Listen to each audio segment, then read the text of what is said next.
Good morning! Good morning, good morning, good morning, everybody! Hello! I'm still warming up my voice. This is basically the second sentence I say the entire day. So I'm warming up my voice while drinking my coffee. And, woo! You know, just woo! Hello, Molly. Need to go, but wanted to say hi and have a good stream. Thank you so much, sweetie. And hi, Mia. How you doing? Good morning. Happy Tuesday. It doesn't even feel like I had a bad night of sleep. But wait until I end the stream and I have to go to work and I do a night shift and I'm gonna die. Yesterday, I woke up this early to stream today. Yesterday. I went to the gym. During my D&D sessions, I was falling asleep. I legit laid back and I was like, can I roll for a perception check? It was so bad. It was so bad. And then I started thinking, and I was telling my boyfriend, I cannot do early stream because this week I only have night shifts. So I need to find a way to squeeze in streams because honestly, at this point, streams are more of a priority than my work is, okay? I don't like my job. I want to leave that place. I love doing this, so I'm gonna do what makes me happy. So I'm gonna oh my god! I'm gonna focus on what makes me happy, right? So I was like, But at the same time, I need to be able to go through a day at the job because I want to quit. I don't want them to fire me. You know, I want to be the one quitting. So I want to maximize the amount of income I get until I quit. Therefore, I still need to work good.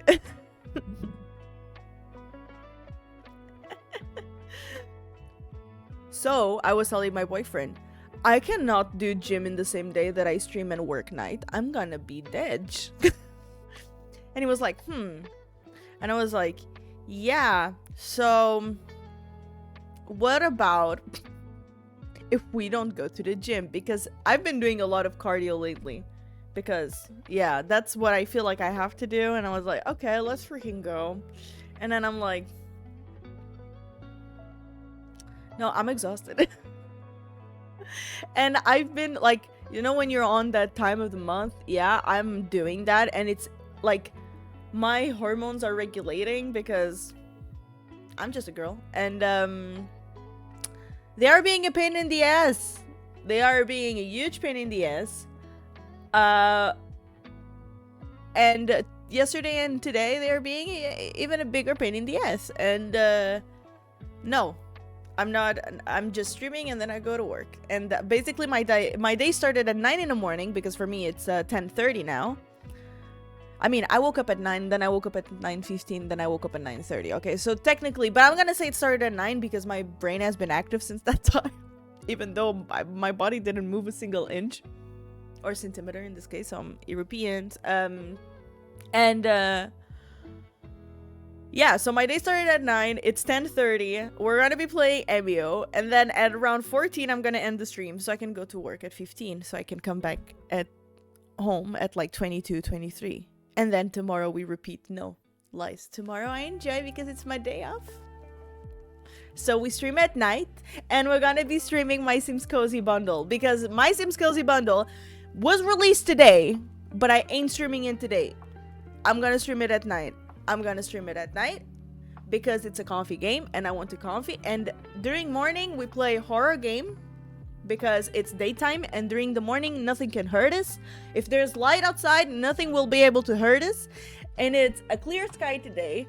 The sun ain't shining because I'm in Scandinavia, but because here the sun works, it's built different, the sun. So because the sun rises at the sun rises at 8 in the morning and the sunset is at 4. So we get depressed and take loads of vitamin D. But yeah, during this time from 8 to 4 is when I'm safe. So if I'm safe, I play horror game. And at night, we play cozy games, so my anxiety levels can be okay and I can actually fall asleep at night. Early stream would be so hard for me. I could never do all of that in the day. I envy you. This is a 1 week thing. I don't know where I have this energy because I'm hoping that next week I have lunches and I can work mornings so I can stream nights. Like, because in a way, I'm one of those people who would rather work in the morning, right? Because I just get it done and out of my way. But at the same time, I'm one of those people who I'm actually happy that I'm streaming in the morning and I'm streaming on days that I work because I just get it all done in a day. And when I have like days off from work, I can also take days off from the stream so I can have an entire day for myself, even though I'm not gonna do that because I'm sick in the head. Okay, I have problems because tomorrow, then by this logic, I would have a day off, but I'm not going to. Even though for me it's a day off if I'm playing my Sims, okay? I'm just saying, if I'm playing my Sims, it's a day off. Because, it's, and just makes me sad that I'm gonna be playing tomorrow, and then the next time that I can play this game is on Sunday, okay? I'm so sad. And this also means that on Saturday I cannot watch Arcane when it comes out, because I'm working! No, lies. I could watch in the morning, but then you're like, Emmy, why don't you watch it in the morning? I'm watching with my community in my Discord server. And they are not awake when the episode gets out. Like, you know? So I'm like, I want to watch it in the morning. I wouldn't mind it. But they will mind it. No one will wake up. I mean, I wouldn't wake up. Maybe I would even. It's Arcane. You know? It's one of those things where I put the extra effort, but like, not everyone is like me, man. Not everyone loves Arcane as much as I do. You're so right for that. I swear to God, I'm counting the days until I can quit. I'm counting the months. I'm trying to look for something else. Like, take me out of here. This be hard. I mean, I try to have a different mindset instead of like, oh my God, it's so hard. I'm just like, I need to put effort into the things that I believe that I can do while having something that I don't like doing. But like, that thing that I don't like doing, I have to get it done, which is work. So like, imagine, that's why in a way that I was saying that I prefer to stream in the mornings and just go to work after, because I'm gonna waste the little energy that I have today, I'm gonna spend it here. I go to work and I'm like, I'm gonna be able to do my job. I'm gonna do my job. I'm gonna try my best to do my job. But I know that I'm gonna get home and I'm like, okay, I feel fulfilled in a way because I did stream. Work is done. I'm home. I'm happy. That's what matters, you know? Like, that's the mindset that I wanna have. It's like, I did what I wanted. And like, because if it's the other way around, if I work morning and then I come back home, I'm gonna be so tired that I'm just gonna end up like laying in bed or being at the PC and being like, I don't want to do anything. I want to go to bed. Ah! That's legit like my imitation. Like, no one can do it better than I can. Trust. I have a friend from Finland and right now they have 4 to 5 hours of sun. Yep. For here it's kind of the same. Actually, let me look. And the temperatures are getting so cold. Like right now it's minus. Why is it so cold today? Oh my God, today is so much colder than yesterday. OMG. No, wait. Let me look up online. No. -5 right now. I ain't going outside. I ain't going to work. I'm gonna call in sick. Okay, today. Okay, according to this website, it says that it's -2 maximum temperature, -3 minimum temperature. The sun rose at 8 in the morning and 9 minutes, and it's gonna go down at 15:20. Bro, I entered work at 15 and then it's gonna get night. Like, it's crazy. Okay, and they say there's a small chance of snowing at 4. Oh, that means that I have to go home and snow. And I don't have shoes for this yet. Yet. I have to buy shoes. But they said that on Thursday it would snow, and here it says that it's gonna be clear sky. And on my phone it says that it's gonna snow. But on Sunday it's gonna snow. And it's gonna be very windy. Oh my god, I'm scared. Portugal, take me back. Just get me a job. Get me back. Get me a good paid job, I mean. That's what matters. Just get me a good paid job and I come back. Arcane is so good. Arcane is doing such an amazing job. I freaking love it. Every freaking piece of it. I don't know if it's because I'm on my period, okay? But I cried on every single episode this week. Can't. Okay? Like, let's see how I am by the end of this week with the Arcane finale. Okay? Because I'm terrified. The first 3 episodes I was like, dead ass, apathic. I was like, damn, that's cool. Like, for me, even I didn't really like the first 3 episodes. They were, like, so quick to happen. So much action. There was, like, so many holes they had to fill and things like that.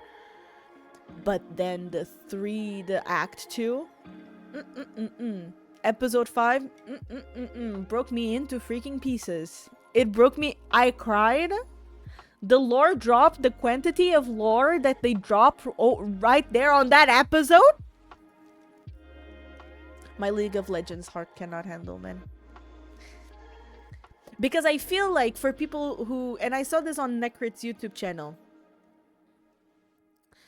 People who like League of Legends and play League of Legends and know about League of Legends lore, basically. Not that you necessarily have to play League of Legends, but you can know about the lore of League of Legends.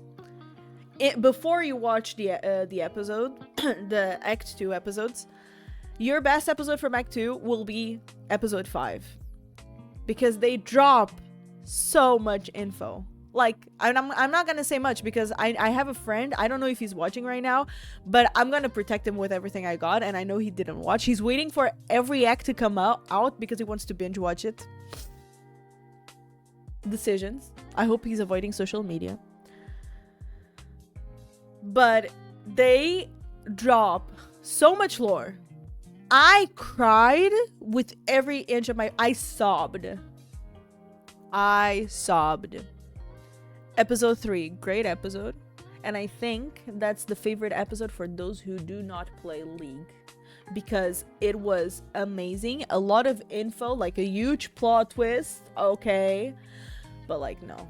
Episode 5 for me had like such key moments. Like, such key moments. I wish I could say them out loud, but I can't. I just can't.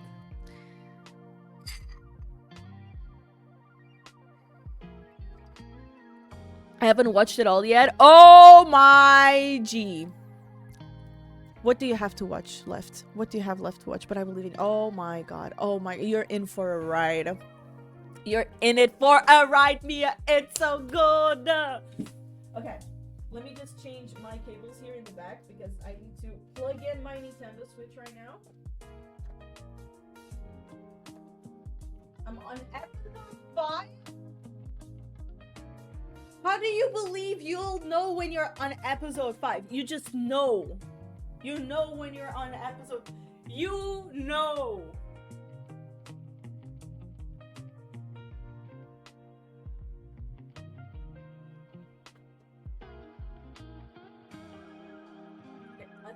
I think this is the right cable.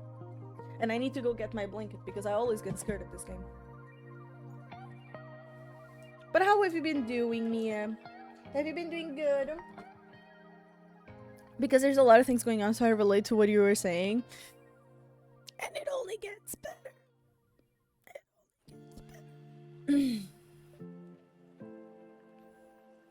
One question. Do you know the Singed Lord? Because there's a detail that I remember being shocked, but I couldn't connect the dots when it happened.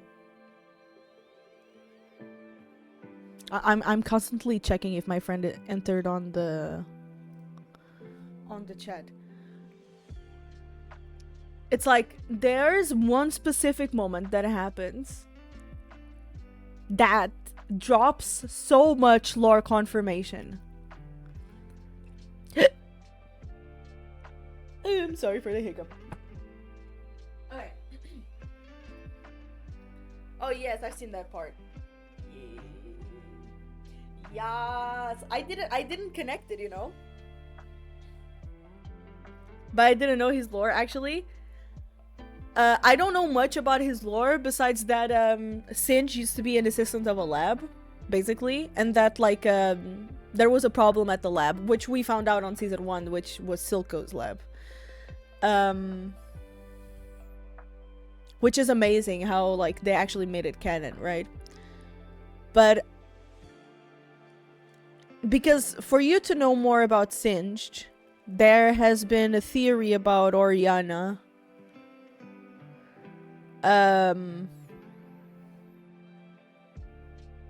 That, yeah, with Oriana around it. So you also would have to know Oriana's lore, which I didn't know.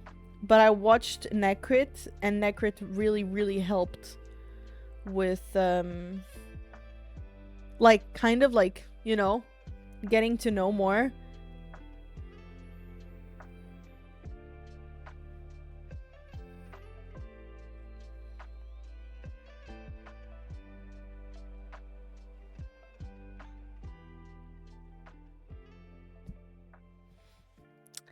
Let me just reply to this thing really quick.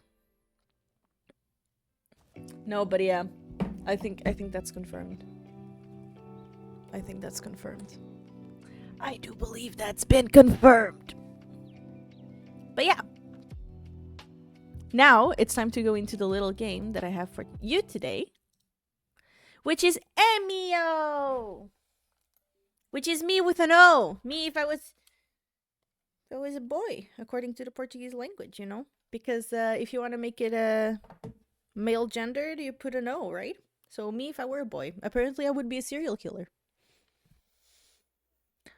Ah, I wish I could have just chatting. I swear to God, 3 days after or something, the arcane session, like arcane thing gets dropped, I want to have a just chatting stream only talking about arcane. That would have been such a good idea. That would be so smart. That would be so freaking smart. I'm just saying. Is this an idea? Is it? Is it? Maybe it's a good idea.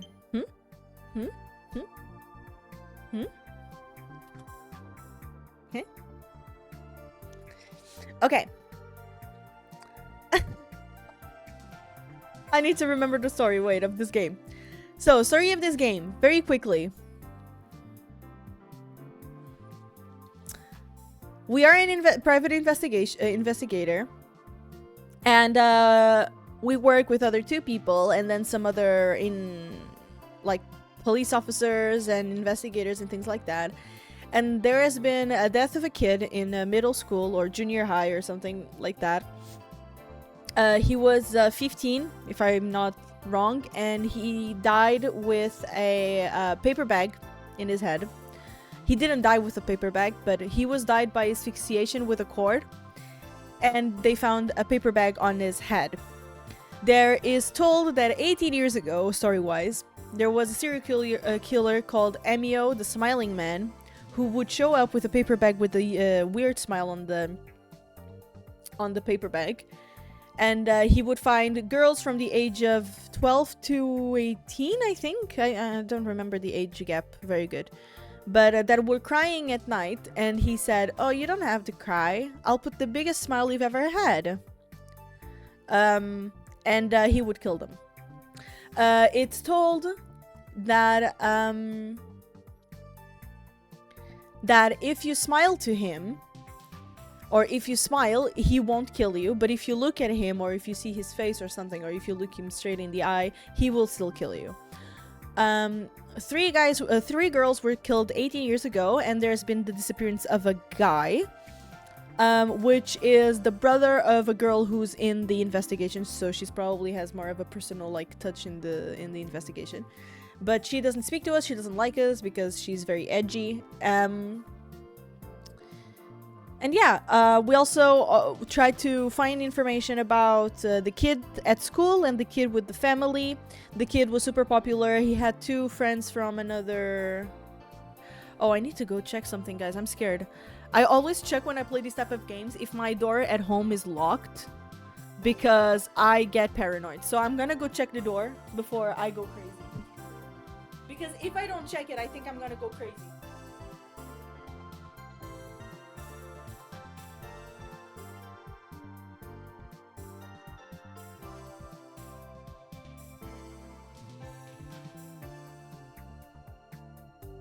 Yeah, okay, it's closed. It's closed. It's closed. Because sometimes I know that my boyfriend, when he goes to work,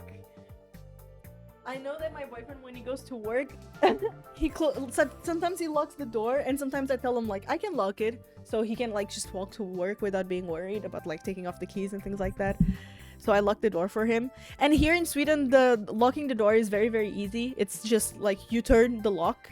There's not necessarily a key that you put inside. You only put a key inside the door when you're going in, not when you're going out. So yeah, I just made sure that the lock was... and I even sometimes open and close the door even though I know it's locked, just to make sure that in case the door is not fully closed. I can be paranoid like that sometimes. But hey, if I'm scared, I'm scared, you know? Yeah. We found out information about the kid in school and with his family. He was a super good kid. He had good grades. He had friends. He had 2 kids that were his friends from another class. We found out that we know the professor from the class of the 2 other kids, not the kid who died. And he's reacting weird about a girl, which I'm scared that it might be a PDF guy. Or does something with girls like that. I don't know. It's kind of sussy. He gives me sussy vibes. And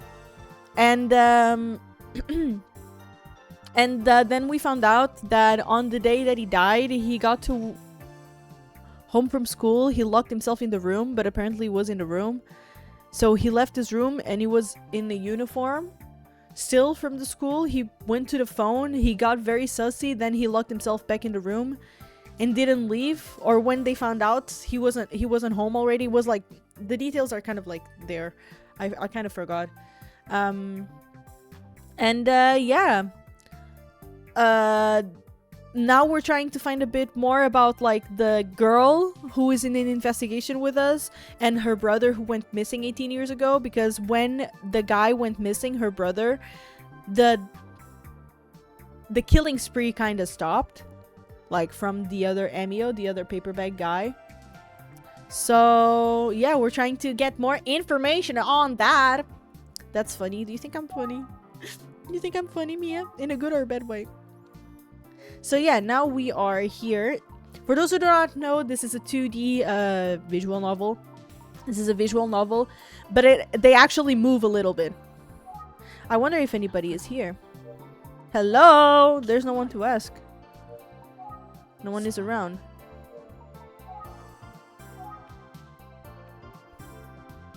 There's a truck park here. Is someone around? I don't know.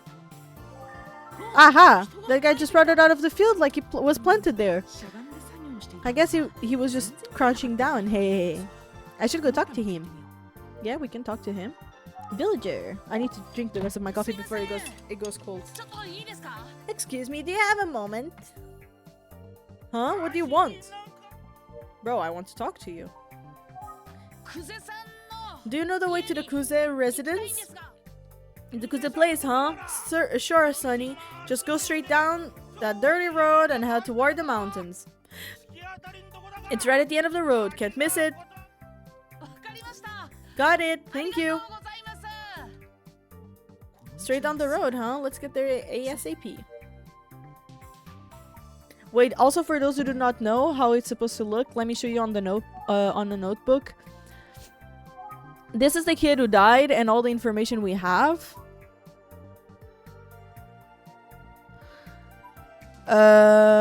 Yeah, it says here, there was no reports of trouble with his family. It seems that Haisuke may have been talking to someone on the phone just before he died. 1 hour after his estimated time of death, a taxi driver saw a motorcycle parked near the scene of the crime. Apparently, Haisuke had a bright personality and was popular among all kids at his school, and he had 2 friends. There was also a rumor that he and Kohei were both interested in Megumi romantically. So, yeah. Then we have the girl who we're looking for, the brother who's missing. This is supposedly the smiling man, so the killer that we're looking for. This is the missing man. And he apparently knew the first victim. He was the first suspect. This is the brother of the girl. Oh, no, lies. This is the kid who's friends with the killer. No, the killed kid. This is our boss. This is us. This is one of our bosses too. He works with us. This is the partner of this woman. This is the guy who's the brother of this girl. Then this is the classmate, the other classmate. This is the professor who I think is kind of sussy. Yeah. It says on the last paragraph, Mr. Fukuyama becomes fidgety and acts suspicious when Megumi's name is brought up. So that's kind of yikers, man. This is our coworker. And then this is like people we've met that we don't know the names, but we still keep, you know, their info because why not? And yeah, that's pretty much... Oh my god, what am I doing? Okay. Let's go. And this is right at the beginning of chapter 3. I just had to finish as soon as we started this. Yeah. Detective Kuza's... I didn't read the rest. The house at the end of the road. Must be this one. What am I gonna do? This must be the house where Kuza's siblings lived. Okay, let's then look and maybe go inside. The name's plate had been removed. I can't say for sure this was the Detective Kuza's home.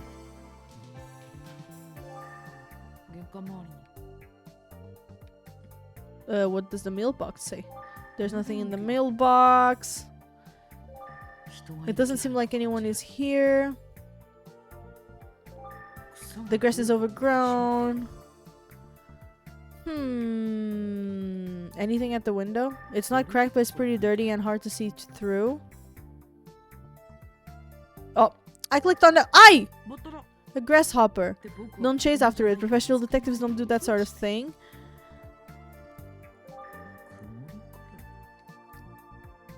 God freaking damn it.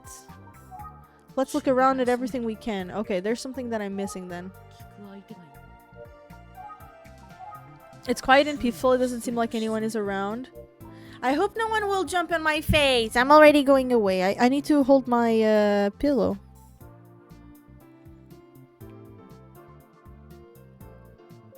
It's an old clothesline. Doesn't look like it's been used recently. I think I've gone over everything.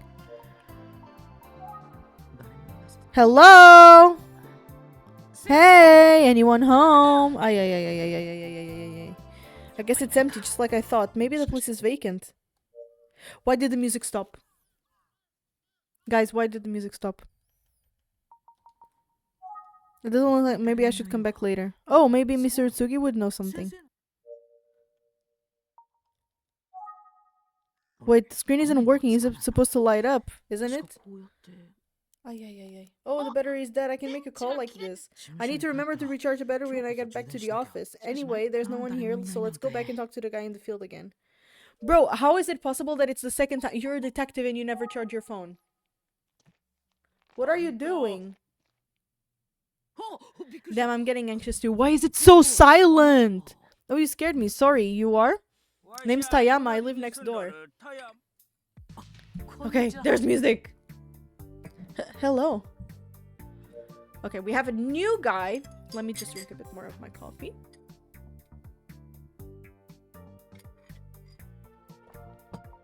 I always like to put think first. Just so I... Let's keep asking. Okay. Sorry, I didn't see anyone in the house. Yeah, no one lives here, so no matter how much you shout, no one's coming out. Just like I suspected. I see, but this was the Kuza residence, wasn't it? Sure was, but like I said, no one lives here anymore. Is it okay if I ask you a few questions? Sure, but you a friend of Junko's or something? Oh no, I'm a private... Wait, maybe I don't want her to get back to Detective Kuza that I was snooping around here. She might yell at me. What should I do? I conceal my identity for now. I'm a private investigator. I conceal my identity for now. You're what now? Private. I'm a private person, so I would rather not say. Oh, I see. Whew, close one. That's so not sneaky, man. You mentioned earlier that the house was vacant. How long has it been that way? Let's see. I think it's been about 2 years. Junko went off to be a detective and left the village. And Yoshi doesn't live here anymore. Neither does Makoto. So yeah, no one's around. Yep, no one lives here anymore. What is it? What do you want me to do? Yoshi. Could that be Kuze's mother? And Makoto is Detective Kuze's brother. Of course. I've got all kinds of burning questions about Kuze's family. Okay. About Yoshi. Sorry, who's Yoshi? Ah, she's Makoto and Junko's grandma. Detective Kuze's grandmother, I see. She was lovely, just the kind of person who took very good care of her grandkids. Yoshi really loves her 2 grandkids. Okay. That means that you don't have more information for me. What were Junko and Makoto like as kids? You know, brother and sister-wise? Let me think. Junko, she always acted more like the big sister than the little one. Yeah, I can imagine. Haha, yep, you know what I mean. They got along very well as siblings. Those 2 kids, Makoto and Junko, lost their parents in an accident when they were young. So their grandparents, Mr. and Mrs. Kuze, took them in. They all lived right here in the village. Oh, I didn't know that. Yeah, Mr. and Mrs. Kuze were real generous to take care of the kids like that. Thanks to them, Makoto and Junko had pretty normal childhoods, and they grew up healthy and strong. Ah, they were good kids. They were a good brother and sister team, those 2. Okay, you don't have more for me. Observations? I thought I heard yelling, so I came over to check it out. Imagine my surprise to find a youngster like you. Youngster? I mean, I'm 19. Yeah, you're a youngster. Don't even. What else? I think this neighbor has a lot of info. Let's keep asking. Okay, Anyway, after Junko left home, it was just Yoshi and her husband living here. And he passed away, about 2 years ago now. So she left soon after. Is that so? What do you mean by left? Yoshi really raised those kids right, especially considering how they lost their parents. When he means leave, it's like leave the house, not pass away, right? Where's Yoshi now? She lives in a retirement home in the village. Okay. Junko didn't want her living alone, so it was her idea. So that explains why the family home is empty. That's right. They're actually going to be tearing this house down pretty soon. Oh, I see. Yoshi lives in a retirement home now. Maybe Makoto will come back one day. I'm sure he would love to see this place again. Oh, he doesn't know that he's missing. He'll be sad when their house isn't there anymore. Observations? Healthy. Okay. So this house is going to be torn down. Do I have questions about the house? Or what?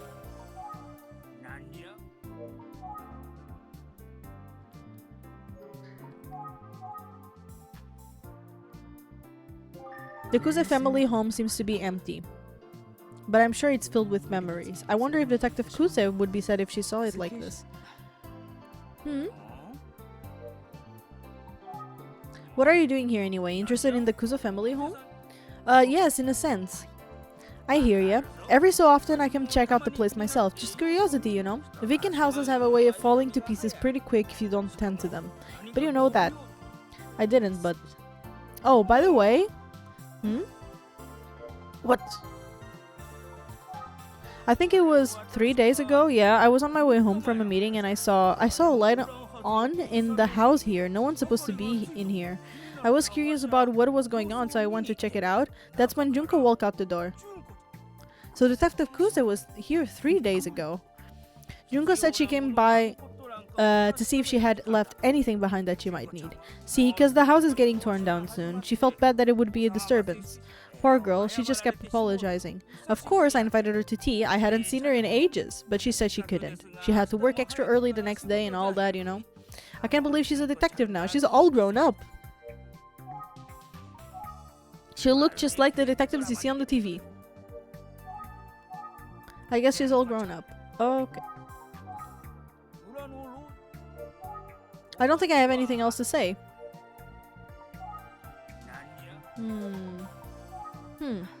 I don't think I have any more questions. Maybe it's time to see if I can talk to Detective Kusa's grandmother. Tayama might now what? Tayama might know which retired home Yoshi went to. Let's find out. Which retirement home is Yoshi living in? Let's see. I'm pretty sure it's called Yukariko Relax. Yeah, that's it. Yukariko Relax. The great. Thank you. It's a nice name. I hear the place lives up to it. It's just a little ways up past the mountain if you're looking for it. Thank you. Bye-bye. Thanks for the info. I appreciate it. I'm going to see if I can talk to Yoshi. Okay, okay. Tell Yoshi I said hello. Oh, before you go.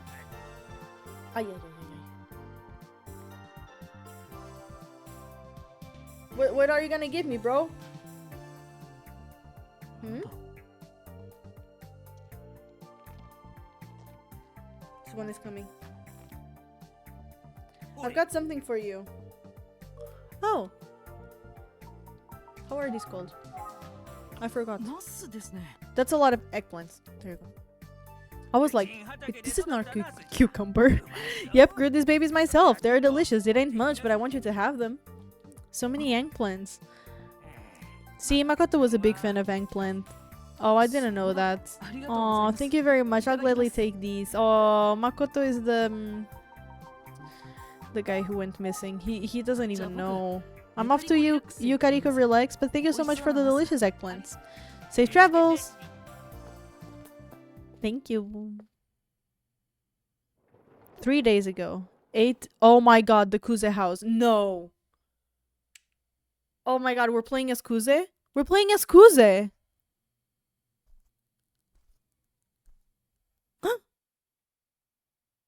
We're actually playing as her.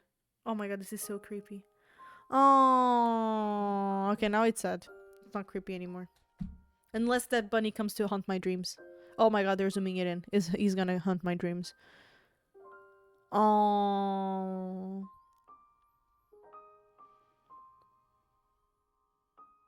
Oh. So sad. And it's not there anymore. Can you guys hear the music good? It's so emotional. Now I'm scared. Ay ay. No. No. No. No.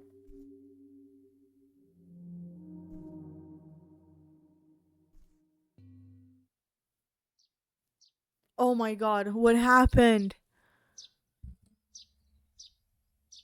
What the what the actual? Today I'm way more like jumpy and scaredy than I was yesterday. Now I'm sad.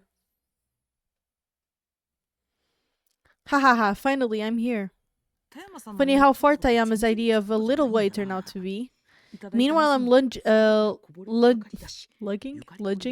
enough eggplants to feed an army and hiking up a mountain. Wait, this says relax Yukariko village. That's not exactly what Tayama said, but I must be in the right place. Oh, looks good. So, Yoshikuze, I wonder what Detective Kusa's grandmother will be like. I think she will be adorable. Hello. Hello, excuse me, are you here to visit a family member? No, not exactly. So you're not a family member?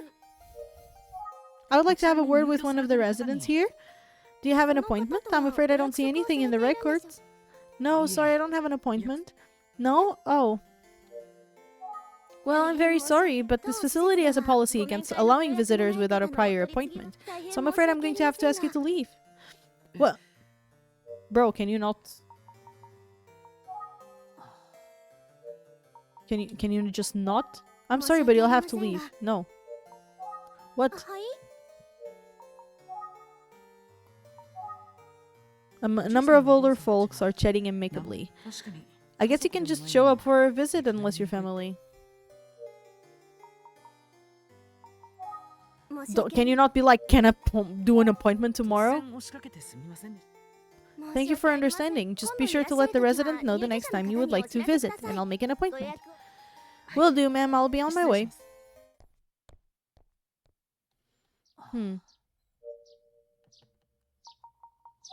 Maybe I should contact Yoshi and make an actual appointment for a visit. Wait, how would I even do that? There's no way for me to set up an appointment.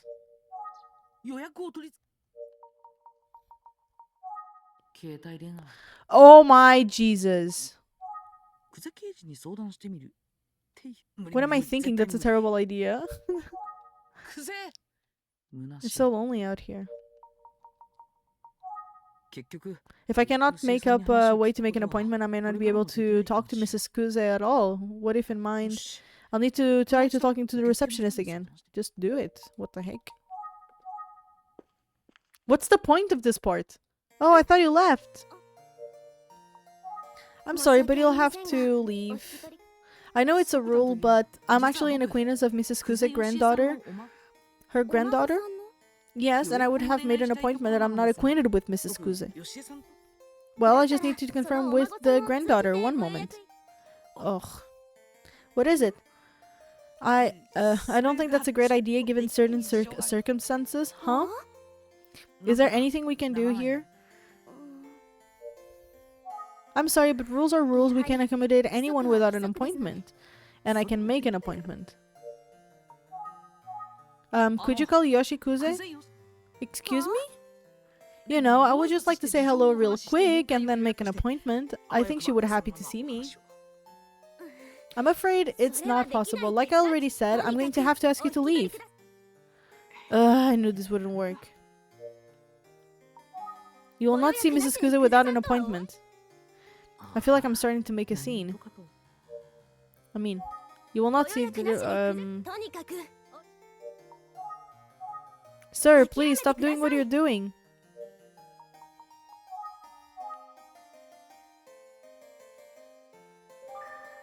I didn't mean to.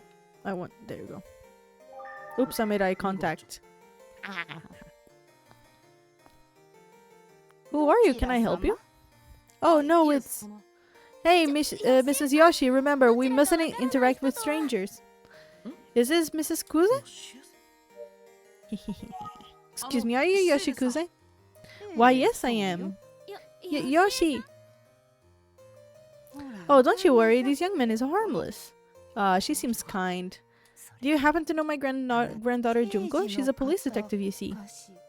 Well, yes, I do know Junko, and I don't want to lie to this poor lady. For the good of the case, I would better come clean. Here we go. Ma'am, I'm a detective with the Utsugi Detective Agency.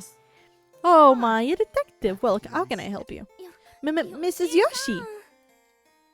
Is this against the rules? This young man seems like he's in some sort of trouble. I'm so sorry for the inconvenience.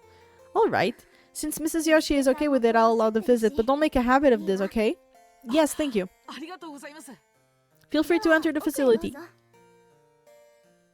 Woo! Gorem. Did you walk all the way here from the village? You must be exhausted. So what can I do for you, detective?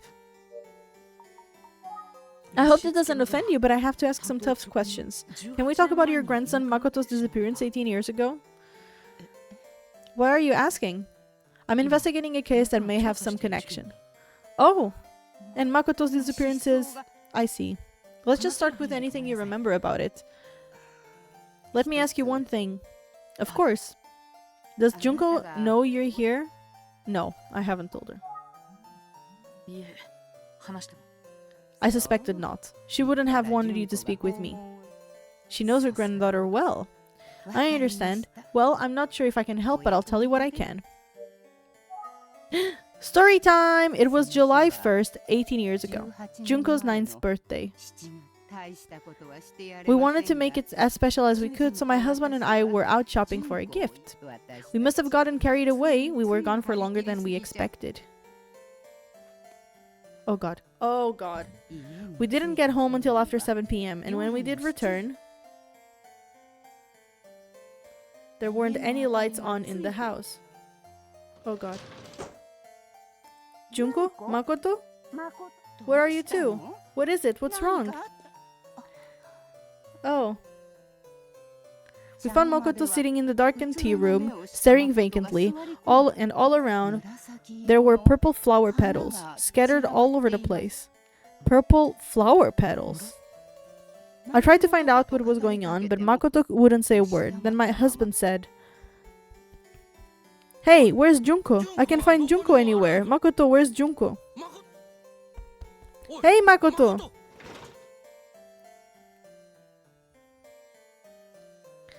When Makoto heard Junko's name, he rushed out of the house.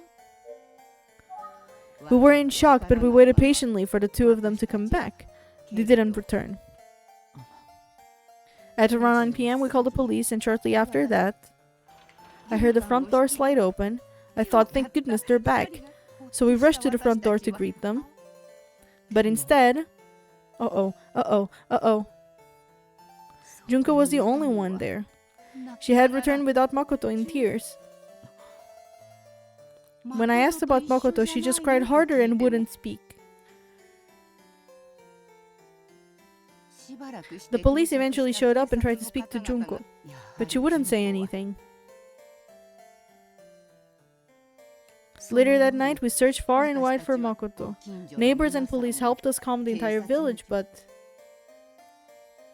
we couldn't find him anywhere. And we've never seen him since. Oh.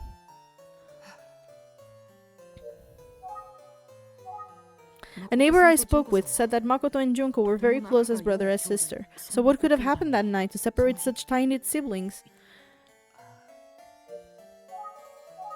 Okay, she doesn't say anything.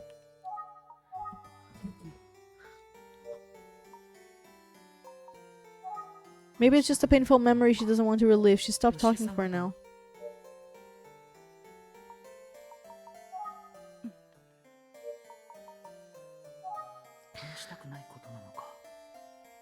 What do I do then?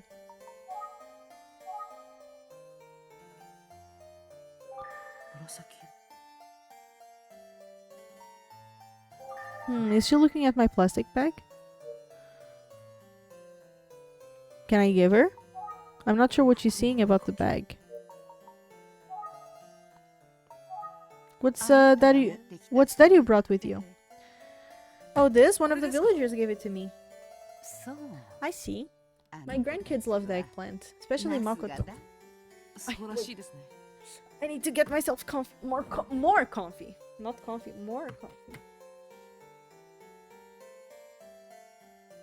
Ooh!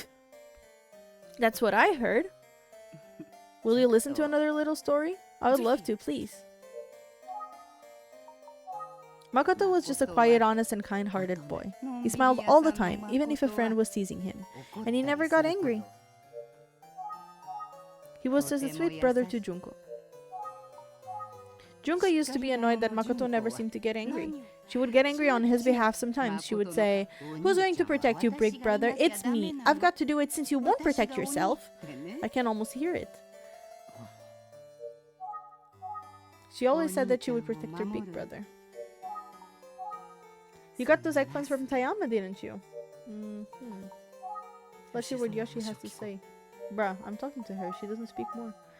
He was one of those big brothers who sort of let his younger sister call the shots, but deep down he knew she was his little sister. She was so adorable.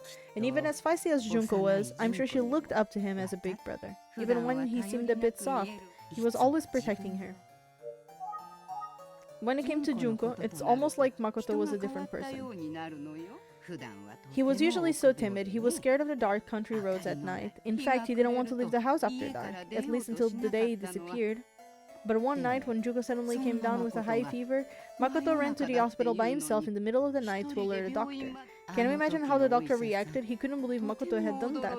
And Makoto actually stayed up the whole night watching over Junko.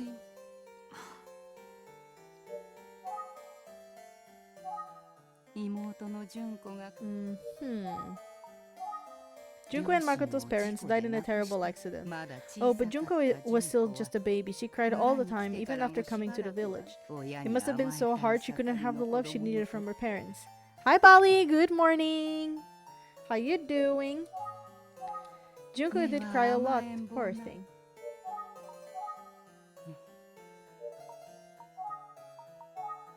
Makoto would over. La, la, la, la. Sometimes Junko would tease him and ask him if he was sad, but Makoto would just say, "I could never be sad with you as a little sister." That's what he always said. Are you at work already?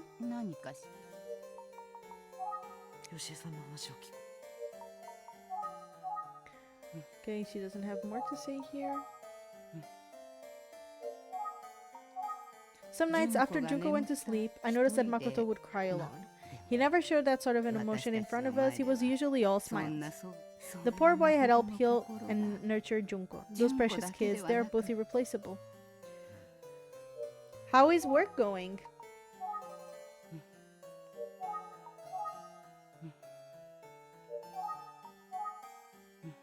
Okay.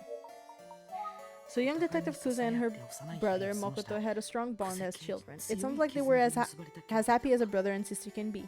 So what could have happened between them on that day 18 years ago? That piece of the puzzle is still missing. There must have been something to trigger their actions that day. What could have happened to them?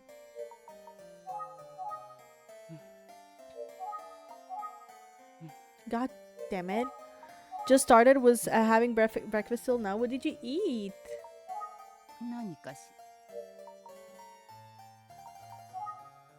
What am I...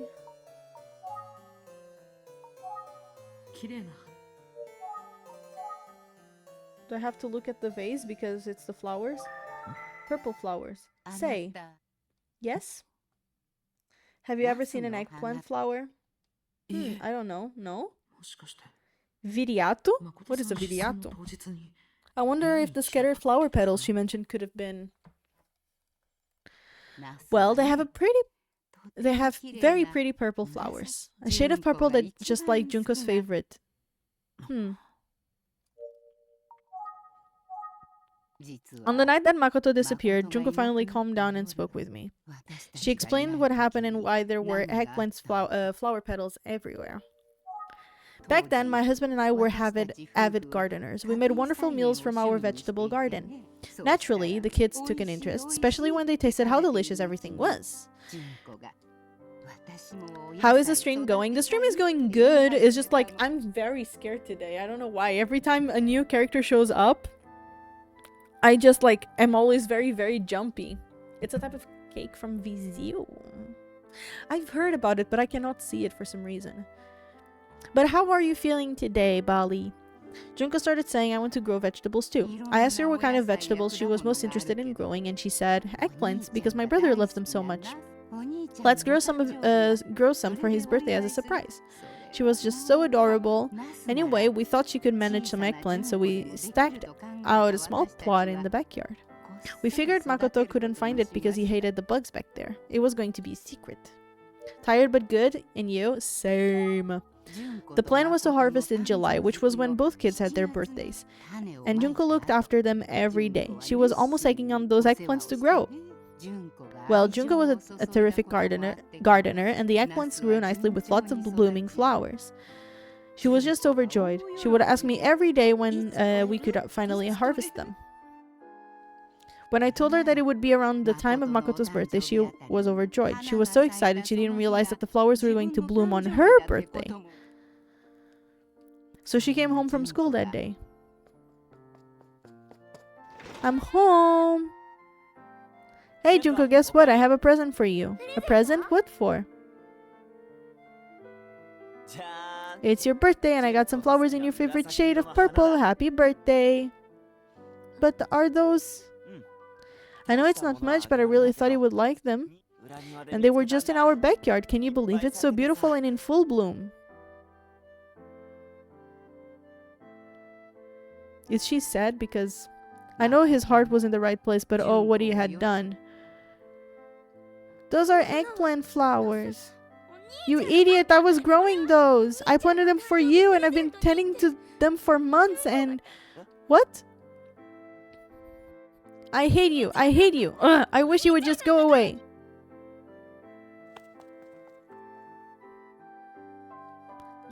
Junko. Oh. That's how Junko remembers it. So that's what happened 18 years ago. That must have been traumatizing. For Junko to have lost her brother like that after such an intense fight, I'm sure she took it hard. She probably blamed herself. And poor Makoto, to have upset his sister so much when he only ever wanted to make her happy. The whole incident sounds like it was a shock.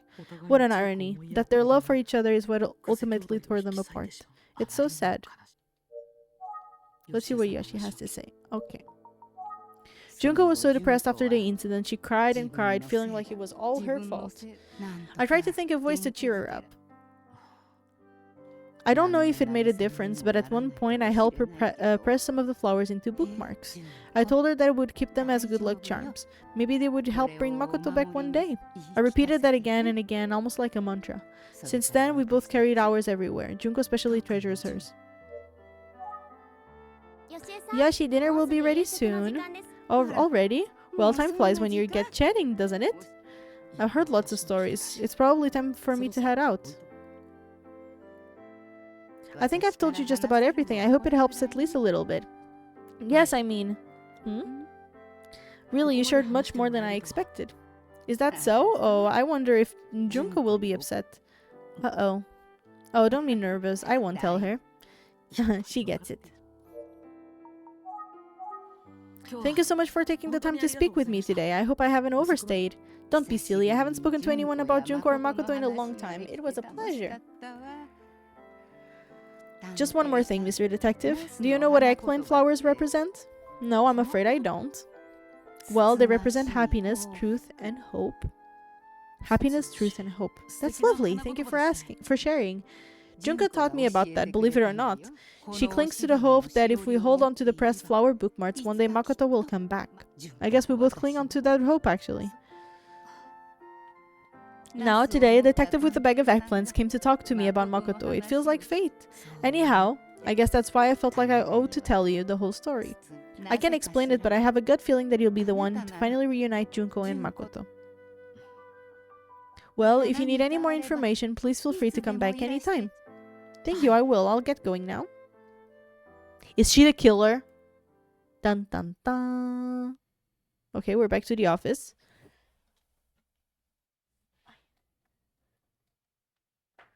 Hello, I'm back. Wait, what? Thanks for all your hard work today. Let's get it after again tomorrow. Has Ayumi gone home already? I'm scared. Well, it's late, but I should probably wrap up today's investigation. Oh, I'm scared. When it's nighttime in these games, I know something is gonna happen. Chat, hold my hand. Detective Kuze and her brother lost their parents at a young age and were raised by grandparents. The grandmother Yoshi helped make sure that they were raised in a loving environment in the village. It sounds like they formed a close and supportive family. But something terrible happened on Junko's 9th birthday. Junko ran out of the house in tears because...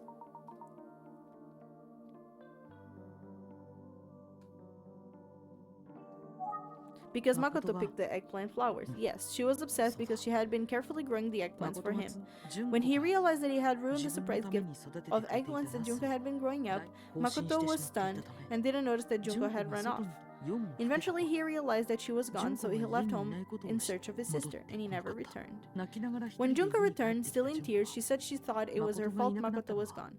But I'm still missing details about what happened while they were away, and why she returned alone. I've got to reveal a bit more of the puzzle, and I think I'll have to suck it up and speak with Detective Kuze herself, of course, even if I have the courage. I doubt she would be willing to give me the whole story. Oh, right. After that, Junko was obviously upset, and Yoshi tried to cheer her up. Yoshi said that they crafted something together, right? Was it, what was it that they made?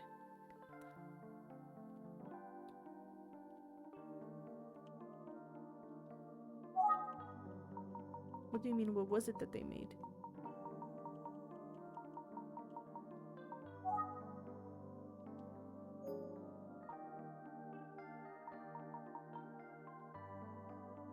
They made a bookmark.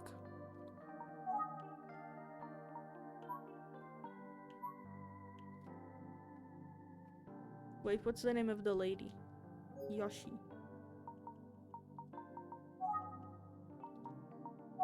Yes, bookmarks with pressed eggplant flowers. It sounds like both Detective Kuze and Yoshi each still carry one of their bookmarks around with them. And Yoshi told me that the eggplant flowers represent happiness, truth, and hope. Keeping that symbolism in mind, I wonder if Junko was inspired to become a detective because she believed her brother was still out there. Eventually, Junko grew up and moved away, a few years later after Yoshi's husband passed. Yoshi moved to a retirement home called Relax Yukariko Village. So for now, the Kuze family home is vacant, but the house will be demolished soon. Yes, that's right. And Detective Kuze stopped by for a final check of sorts. It must have been 3 days ago, or one day before Haisuke Sasaki's body was found. Wait, didn't Detective Kuze tell the neighbor that she had to going because she would be working early in the next morning? But does that mean she's such a good detective that she knew there would be a murder? No, that would be crazy. I think I did pretty well today, if I say so myself. I feel like patting myself on the back. Now I need to decide on a plan for tomorrow. I'm too tired right now. Let's talk with Hayumi first thing in the morning and decide. Oh shoot, I almost forgot to change my cell phone. I've got to make sure to do it now. Oh, I'm scared. I'm scared. A suspect. Chapter 4. I'm scared. Chat. Chat. Okay, it's morning. It's fine. I'm not scared anymore. Good morning. Sorry I'm late. Oh, Ayumi's not even here. Is she out investigating? Oh.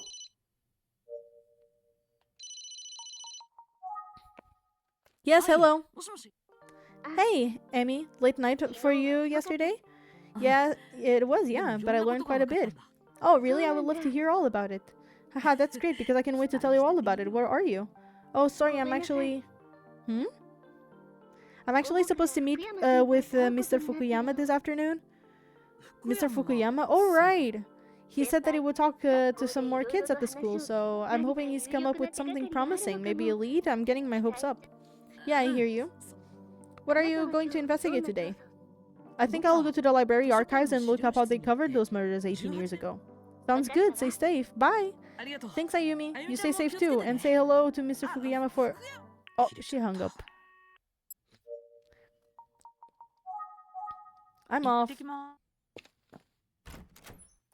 I'm off.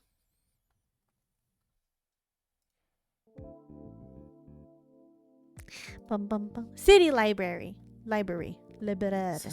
I like to head in and start investigating as soon as possible, but I probably ought to have a plan. The murders were 18 years ago, so I'm sure I'll have to do some digging. Can we just go in?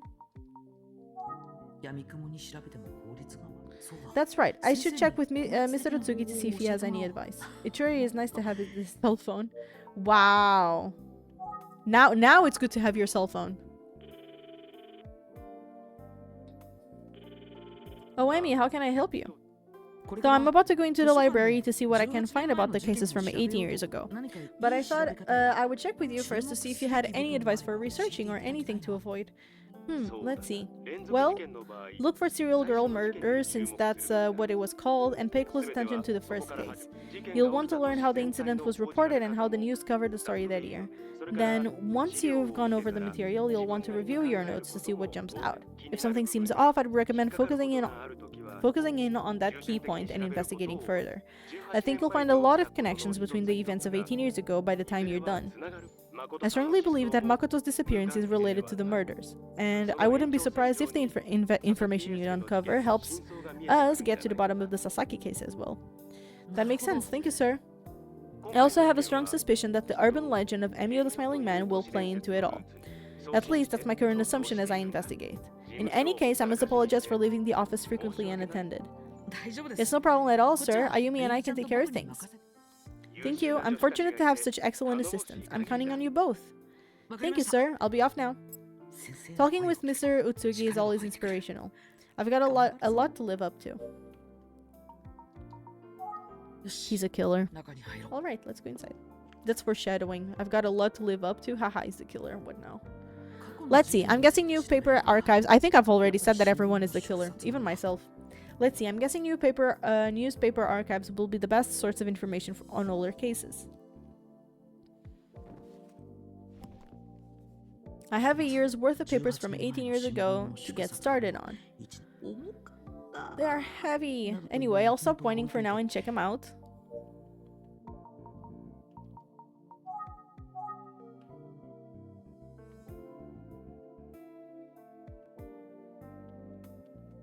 I don't know when it was. Well, let's start with January. These are newspaper clippings from January and February 18 years ago. Let's see, when was the first serial murder? The date on this article about the case is... Ah, found it. It looks like the first murder was committed in February of that year. A 17-year-old named Ayaka Hashizume was found on the beach at Kufuku City strangled. Her house had burned down just the day before, and her father's body was found in the wreckage. Initial reports suggested that the father may have killed her and then himself. Later reports pointed to the possibility that a third party may have killed both father and child. Also, the article mentions a missing person who was reported to be close to the girl. But there's nothing at all in these articles about the police finding a paper bag on the head of the victim. What caused the fire, and why wasn't Ayaka's father able to escape? And what about that missing person? There are a lot of missing pieces in the first case for sure. Okay, March, April. There are new paper clipping from March and April of 18 years ago. It seems there was occasional follow-ups articles after the February crime, but not much coverage at all. There isn't any information that can help me. These are new papers clipping from May and June. Looks like the second murder took place in May, about 3 months after the first. For now, let's dive into the details about the second case. Here we go. The victim was a 15-year-old girl named Sashiko Takagi. Because the second victim was also a young girl who was strangled in Kufuku City, the police announced early on that both crimes may have been committed by the same person. Still, they never did mention the detail about the paper bag. According to a neighbor of the second victim, the young girl in question came from a troubled home and was often seen crying alone at night. The possibility of a serial killer seems to have sparked more newspaper coverage at the time. And the third incident happened in June.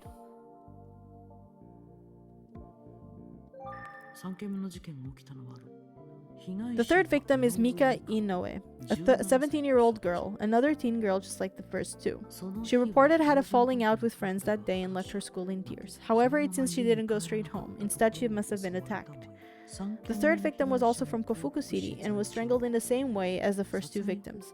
The article does mention the possibility of all three cases being connected by a common killer. Let's see what they say about the paper bag. Still no mention of it.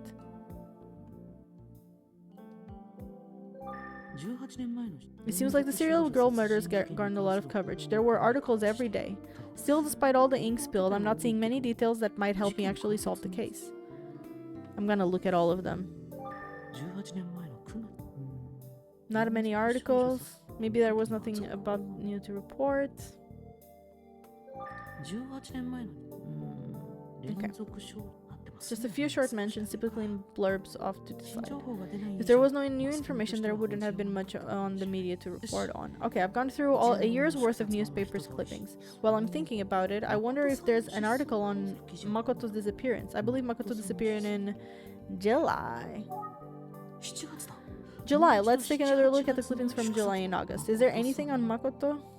Here we go, just a snippet of an article. 14-year-old boy reported missing from Yukariko village.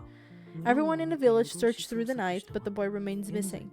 Although the timing was curious, no one suggests a connection to the serial girl murders.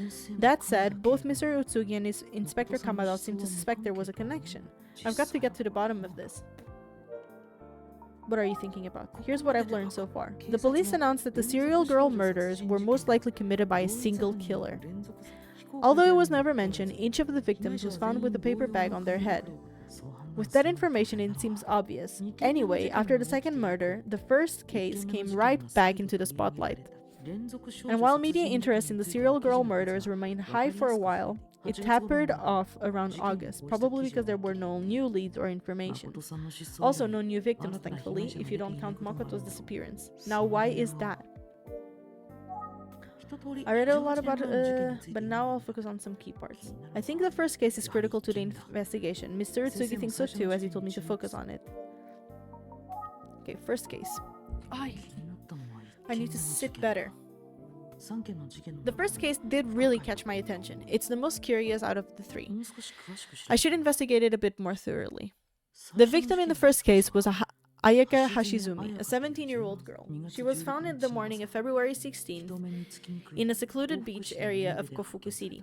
A local fisherman found the body. He had an airtight alibi and it was immediately ruled out as a suspect.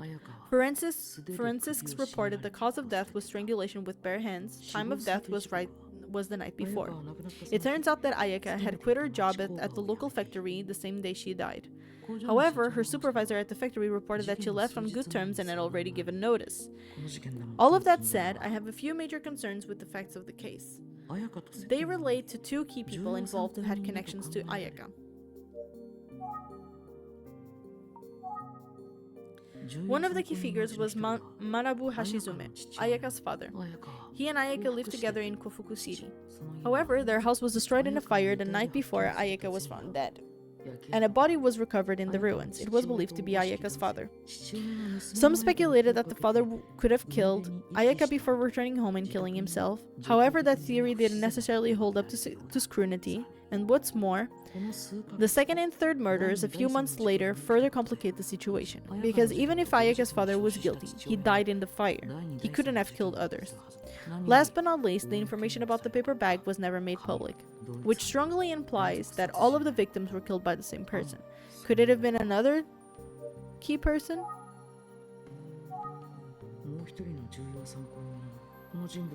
Doesn't have a name on the paper. The person in question was a young man who was often seen with Ayaka before her death. He hasn't been the same since she died. And when his apartment was searched, the police found a disturbing amount of blood. Obviously, the police strongly suspected him and went to great lengths to track him down, but he was never found. This must have been the same person that Inspector Kamada was talking about. It's entirely possible that Ayaka's murder and the home fire were unrelated, especially considering that all of the victims were young girls of about the same age. The house fire falls outside that category, and the persistence of the paper bags points to a serial killer. I wonder if the police had the same idea. I can't find any articles speculating along those lines, however. Okay, let's review the information I've gathered so far. The first murder was 18 years ago, and the first victim was a girl named Ayaka.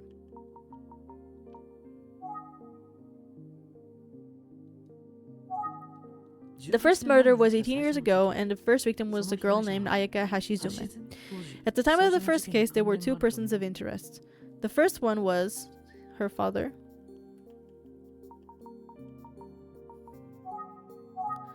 The first one was Manabu Hashizume, Ayaka's father. The second one was... Oh my god, they're making it so much harder. It is the missing man. The second one was a man who was presumed missing. At the beginning, some speculated that Ayaka's father was a killer in a murder-suicide situation. The day before Ayaka's body was found, her father died in a fire.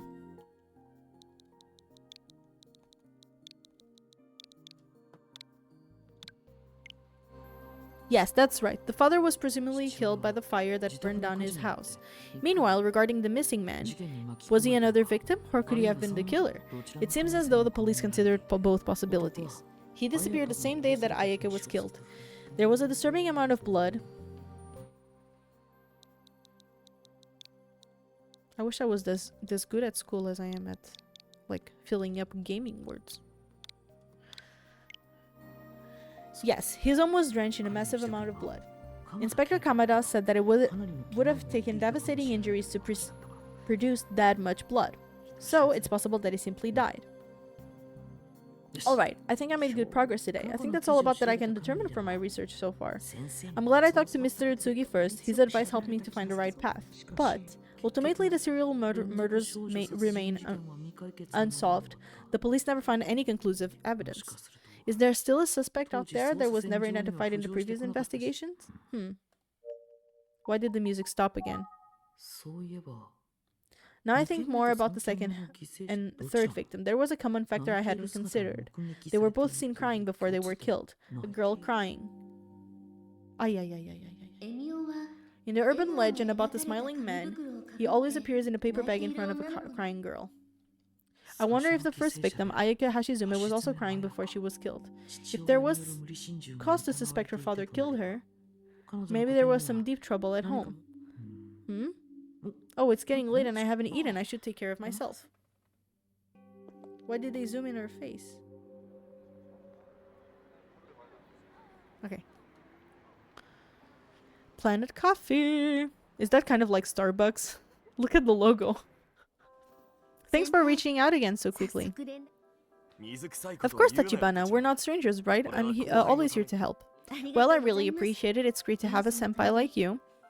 Oh, I do what I can. I would sure like to think of myself as a good senpai. Hmm? As you know, I'm deeply troubled by Haisuke's murder. That's why I'm so eager to help you. If that allows me to guide you, just like back then, so be it. But I'm just one man trying to help. Well, thank you for your cooperation, Fukuyama. Take.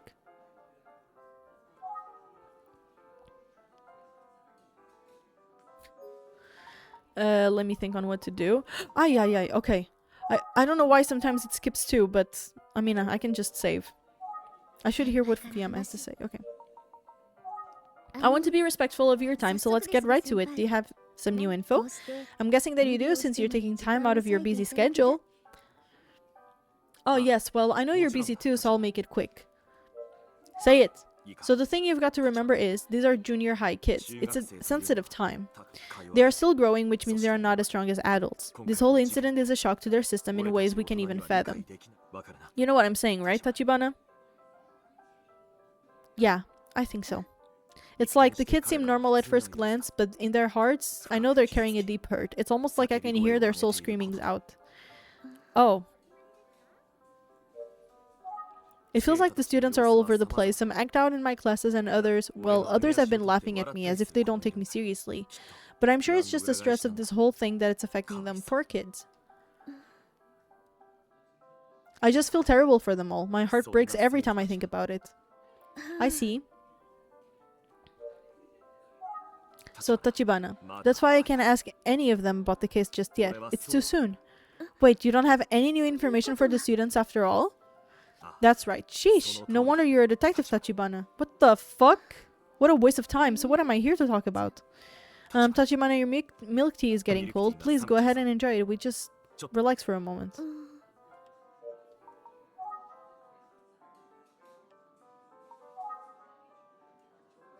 Alright, I'll have some. I feel like you drugged it. What do you think, Tachibana? It's good, right? Isn't the milk tea the best? Oh yes, it's actually delicious. If you like the milk tea, you'll love the tiramisu. What do you think? Want to order a taste? Maybe not today. Okay, next time. I should hear what... Okay. Listen, Tachibana. Huh? Junior high is like a battlefield. And as a teacher, I'm like some kind of majestic knowledge warrior. Uh-huh. I turn to this milk tea in times of stress and fatigue, and it gives me a peace of mind. Or, if it's payday, I go all out and order tiramisu. This place is my oasis. It must be nice. Sure is. This guy is weird, man. I can't. I wasn't able to talk to any of the students, but I did hear some more about Haisuke from other teachers. Oh, what did you hear? Well, I'll get to it. We're both busy people, so we should try to relax a little while we can. OMG. He's annoying me. It's so good. They're making him so sussy, so some other character can be under the radar or something. Oh, okay. Okay, here's what I've learned about Haisuke. He had a lot of good friends, he got good grades, and he had a great reputation among teachers. He was never in trouble, really, a model student. Yeah, that's the same thing all the students have told me. Not that us teachers know everything about our students' personal lives, but I think most teachers would agree that Haisuke was well liked. I suppose I did hear one story that caught my attention.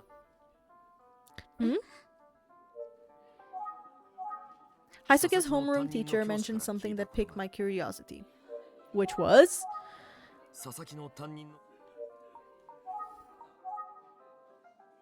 Here's what Haisuke's homeroom teacher said. Apparently Haisuke's grades hadn't been as good as usual lately. Oh, I thought his grades were impeccable. Well, he was applying to a selective private high school. You need top marks, and he wasn't there. Oh, oopsie. I heard that Asuka's grade slips off late. I know. I misclicked. Haisuke's homeroom teacher said that he should consider other schools if his grades don't improve, but Aisuke didn't seem concerned at all. Really? A good student who suddenly doesn't care about getting into a good school? That's interesting. Yeah, well, junior high kids can be a bit unpredictable, can't they? That's one of the challenges we face as teachers, of course. It must be tough to do what you do. Oh, it is. But teaching is my calling. Teachers are not unlike priests, one might say. Yes, when I was in my 3rd year of middle school, one teacher said, "Is he changing the subject? Excuse me, but do you have any other info about Haisuke other than these grades?" Let me think. No, that about covers it. I don't have any other information that's relevant to the case. Sorry, Tachibana. It's okay, thank you. So, just leave. It doesn't sound like the student grades have been anything to do with the case.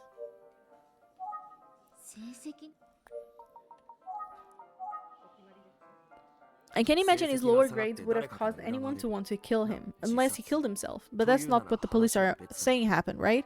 That's right. I can share many details, but I can confirm that we are investigating a murder. Well, whatever happened, poor Haisuke is gone forever. That's the hand we've been dealt. There's nothing we can do except it and move forward. Fukuyama. So, Tachibana. Yes? How's the investigation going overall? He has nothing to do with it. As you know, Haisuke's murder has shaken me to the core. So I'm desperate to hear if you've made any progress. Please, can you share any details with me? That's not too much to ask, is it, Tachibana? Well, I'm afraid I don't have good news. We haven't made much progress. The thing about Haisuke, he's just a normal kid, like you said before. He didn't have any obvious problems or drama. And yet... It's just on the same day he was killed, he was supposedly acting strangely. Oh, is that right? You're talking too much, Ayumi.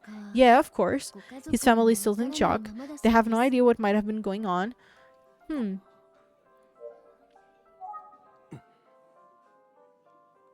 Fukuyama? I'm sorry, I was just lost in thought. Oh. Thank you for sharing, Tachibana. I'll do whatever I can do to help. Let's keep talking, shall we? What are you thinking about? Okay.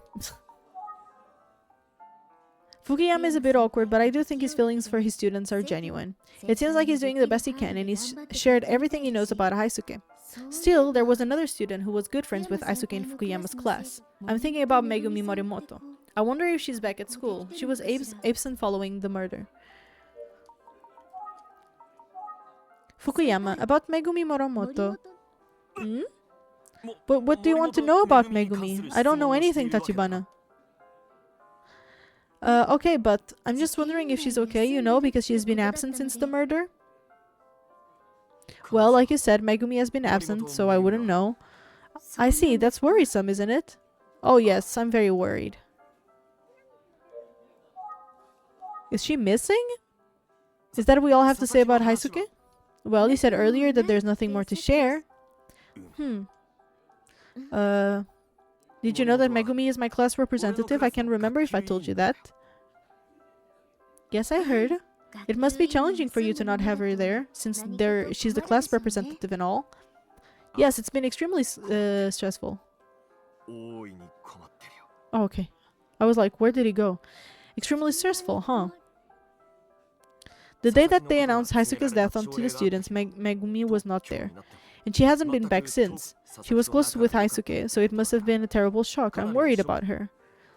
Are they like reversing? So now like only boys die and girls are only like disappearing? I'm really worried about Megumi. Megumi's continued absence is worrying. Yeah, they told us yesterday's morning assembly. I was shocked. They announced that he died at the morning assembly yesterday. I couldn't believe my ears. That morning assembly on the day Haisuke's body was found seems key.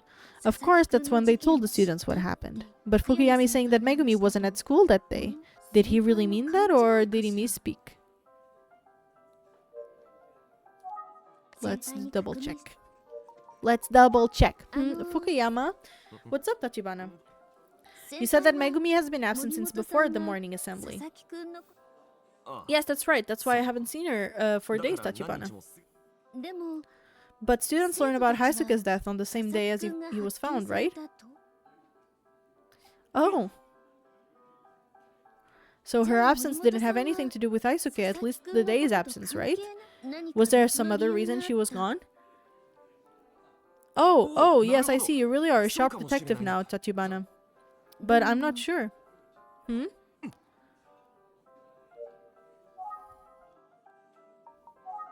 I wonder why. Hmm? Okay, it was... You're really impressing me as a detective today. Oh, really? Yeah. I'm worried about Megumi's continued absence and about how strangely Fukuyama is acting. He looks so anxious.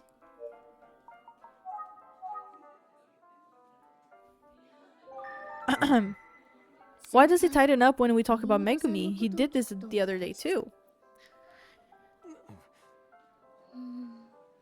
What are you looking at? Oh my god. Oh. Fukuyama? Yes, ma'am? I have a strange feeling that something is off. Anytime I bring up Megumi, you seem to tighten up and then get anxious. Am I wrong? Is that what it seems like? No, that's not it. I don't feel that way. You're lying to me. About Megumi. What? Did she somehow know about Haisuke's death before the morning assembly? If so, it would mean...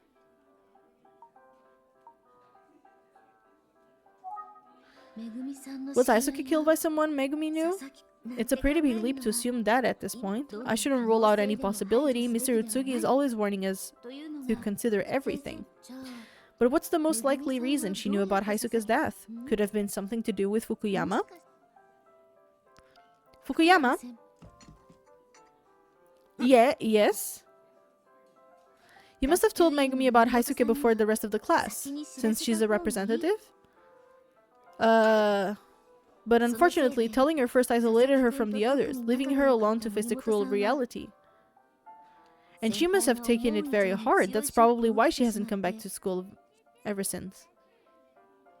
And you're probably feeling guilty about it. Am I right about any of this?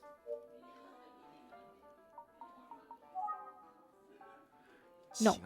I would never do something so selfish. First of all, we teachers didn't know about Haisuke's death until the moment before the assembly. It would have been impossible to let her know in advance. Oh, I see. I'm sorry for speculating like that. It's alright, Tachibana. Oh, I didn't read. That's what being a detective is all about, isn't it? Asking questions and speculating. Just like I was meant to be a teacher, you were meant to be a detective, Tachibana. Yeah? Yeah, thank you. You're welcome. So then why do you think Megumi would have been absent the day of the morning assembly? Oh, she was out sick. Her family had called that morning letting me know. I see. That's really what it was, Tachibana. I wonder if her family was telling the truth. Or if he's telling me the truth. So Fukuyama found out about Aisuke's murder at around the same time as students.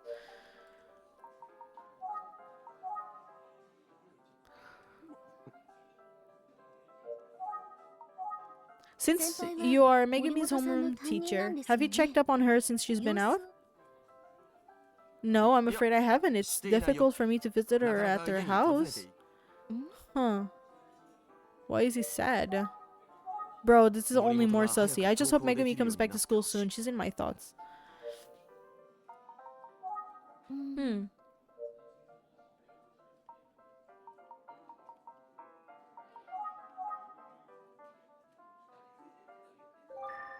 The Tachibana?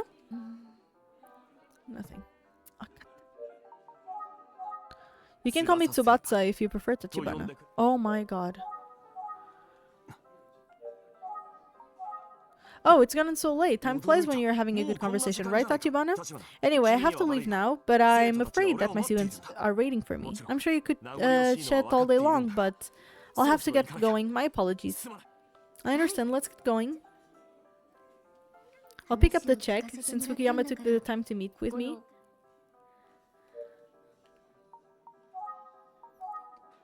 Thank you, Fukuyama. This is on me. Oh, come on, Tachibana. You'll make me look bad. Well, after all, you were on my underclassmen, and I am my senpai. That's right, and that's that. Listen, I'm really grateful for your help with the investigation and for taking the time, but... Not another word, Tachibana. What am I again? My senpai. Then I guess I'll let it go. Okay. He's always so close to the freaking camera, I can't. Well, thanks for meeting me at my milk tea. Oasis, Tachibana. He's standing way too close as usual. Of course, but I should thank you, Fukuyama. Not just for the tea, but for the valuable information. I'm sure it will help our investigation. Oh god. That's great to hear, Tachibana. Call me anytime. I'm always happy to help. You're such a fucking lighter. Yeah, I might take you up on that, Fukuyama. Hey, Tachibana. Yes?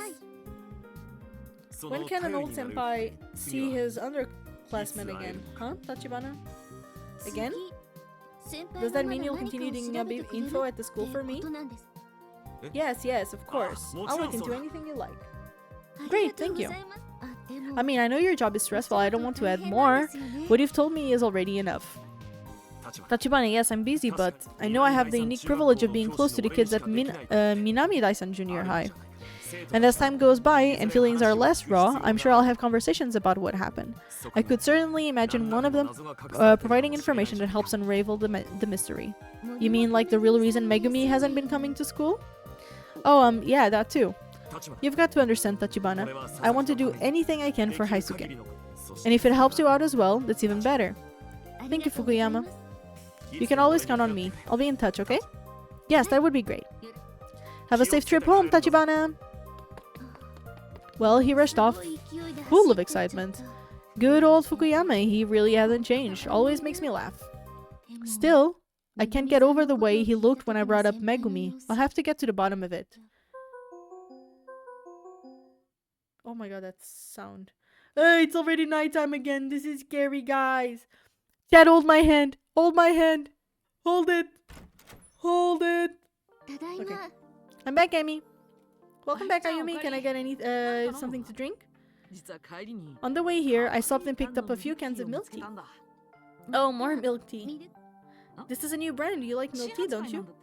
Yeah, it's just I'm fine for now, but thanks. Anyway, tell me how things went yesterday. Sure. Let me see. I told Ayumi everything I learned about Kuze siblings and their history. Wow, I didn't realize they had a history like that. What else did you learn? Did you get any more details about the case from 18 years ago? Yes, I looked up tons of articles about the serial girl murders at the library. I was able to confirm that the victims being found with paper bags on their heads was never reported. However, after a lot of digging, I've identified a few aspects of the first case that have me puzzled. For instance, there were two persons of interest that were mentioned, but one of them is dead and the other is missing. Oh. One was the victim's father who died in a house fire the day before his daughter's body was found. The second one was a young man who was friends with the victim. He disappeared, leaving only blood something. While we don't know what to extend, either of them was involved. We can't rule out the possibility that one of them killed Ayaka. Could the missing man have been the killer? Or could it have been someone else who happened to target girls of similar age? Either scenario seems plausible. Well, one way or another, we still have 3 victims, including Hayaka Hashizume, who were found with bags on their heads. It's got to be the work of the same killer.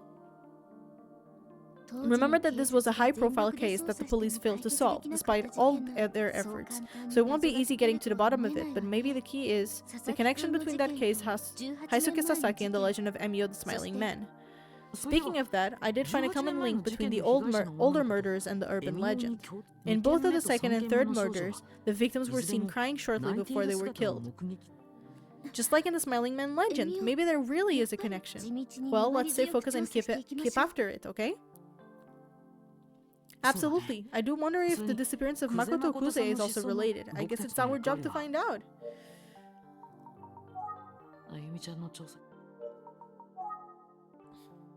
Well, I had a good long chat with Fukuyama. Ah, how did it go?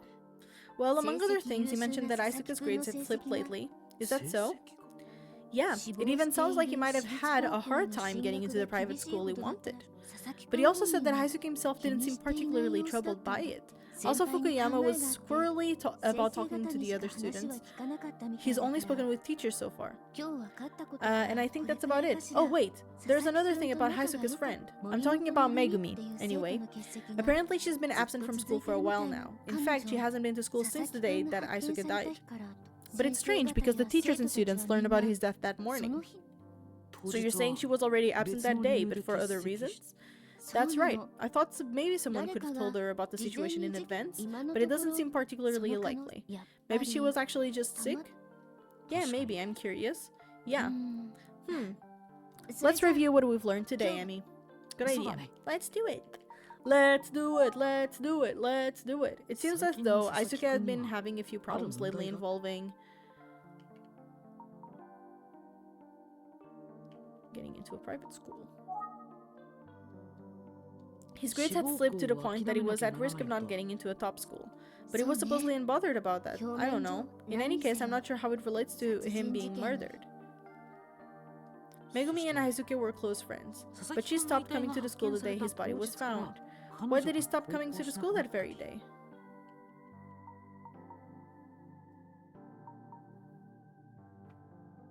We don't know. We don't know. Well, I did hear she wasn't feeling well, but I think you're right that we don't really know for sure at this point. That's all the info I gathered today. Even though Mr. Tsugi isn't here, I feel like we're making good progress on the case together. There are still a lot of unknowns, but I'm sure we can work together to solve the case. Hey, agreed.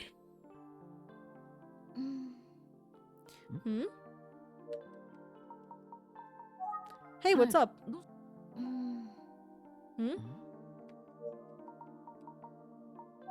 What's wrong?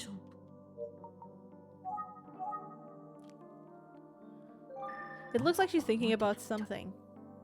What are you thinking about? Ayumi? Sorry, what is it? It's just like you were spacing out there for a second. Something on your mind? Yeah, there's something about Megumi Moromoto that I've been wondering about. Oh, what is it? It's been bugging me for a while now, but whenever her name comes up when I'm talking to Fukuyama, he tightens up and gets anxious. Wow, I wonder if he's hiding something. I can't tell. I asked him directly a number of times, but his answers feel a bit evasive. If only we could talk to Megumi in person. Yeah. By the way, do you have any plans tomorrow? I think I'm going back to the library. This time I want to do some research on urban legends. Okay, sounds good. As for me, I guess, I might just need to wait for more information about Haisuke and Megumi from Mr. Fukuyama. But I think I'll about it more. I hope she goes to the girl's house. Good idea, thanks. Oh. I'm scared. I'm scared. Okay, chapter 5, the paper bag. We finally get information about a paper bag after 5 chapters? My god. Okay, let's head to the library and see what we can learn about urban legends. Soon enough, Link is going home and I'm gonna get scared. Because it's already midday. I don't know if he wrote anything for me. No. He did not. Woo! Guys, I just need to stretch. You guys are not allowing me to stretch my body. I need to stretch my body.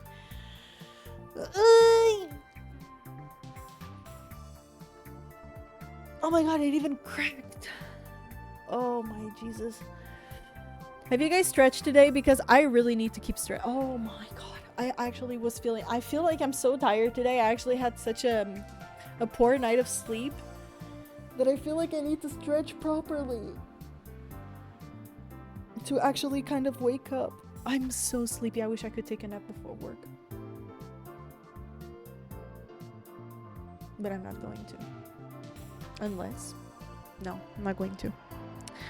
I'm not going to. I'm just kind of waiting as well for Link to come home so I can go to the bathroom. Because the bathroom door is right in front of the entrance door. And I'm scared if it's a killer coming into my house and then I'm in the bathroom. I'm gonna die in the bathroom. Because I'm not defending myself. And if I'm here, where I'm sitting right now, I can see straight who comes from the door. Because the door is right there. So I'm like... I can see, you know? But if I go to the bathroom, I cannot see it. This is me like going paranoid at this point. I think it's because of the lack of sleep. It's gonna be funny me working tonight because when it gets dark when I'm working, I get so paranoid as well because my restaurant where I work at has such big windows that I get so paranoid at night. It's so funny. I always have to call Link and be like, Link, come here. I need help closing. I cannot do it alone. Please help, help, help, you know. It's not help that I cannot close alone. It's just I get paranoid. I need him to be around me like when I'm cleaning the restaurant. Hi. I know Mr. Utsugi is also looking into this angle, but I'm hoping to learn more about the Smiling Man. I saw a book titled Modern Ghost Legends at the library, but maybe there's one all about urban legends. Hey, boy detective! Oh, it's... Wait. Oh, it's Dice. He calls me boy detective. Yeah, Detective Kamihara, what are you doing here? Huh?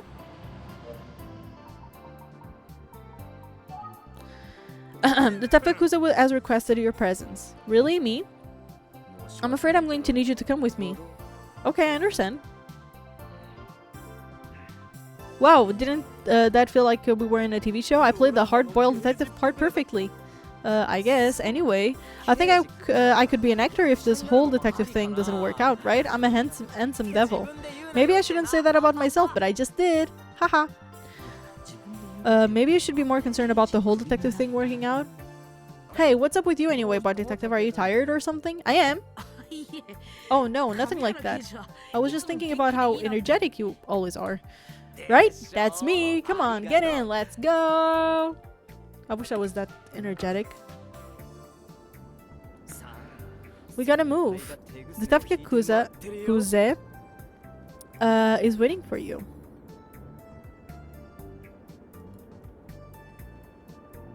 Oh, 1 second. Okay. What does Detective Kuze want with me anyway? Well, running errands for Kuze. To be honest, she didn't even tell me what this is about. Oh, really? What was she all in huff about anyway? Okay. Oh, Link is home. Hey, Link! Welcome home! Guys, say hi to Link! He got home! He bought cucumbers! What were those? Oh, they were zucchini, not cucumbers, even though they're exactly the same thing. I don't know what's the difference actually between a cucumber and a zucchini. Are they?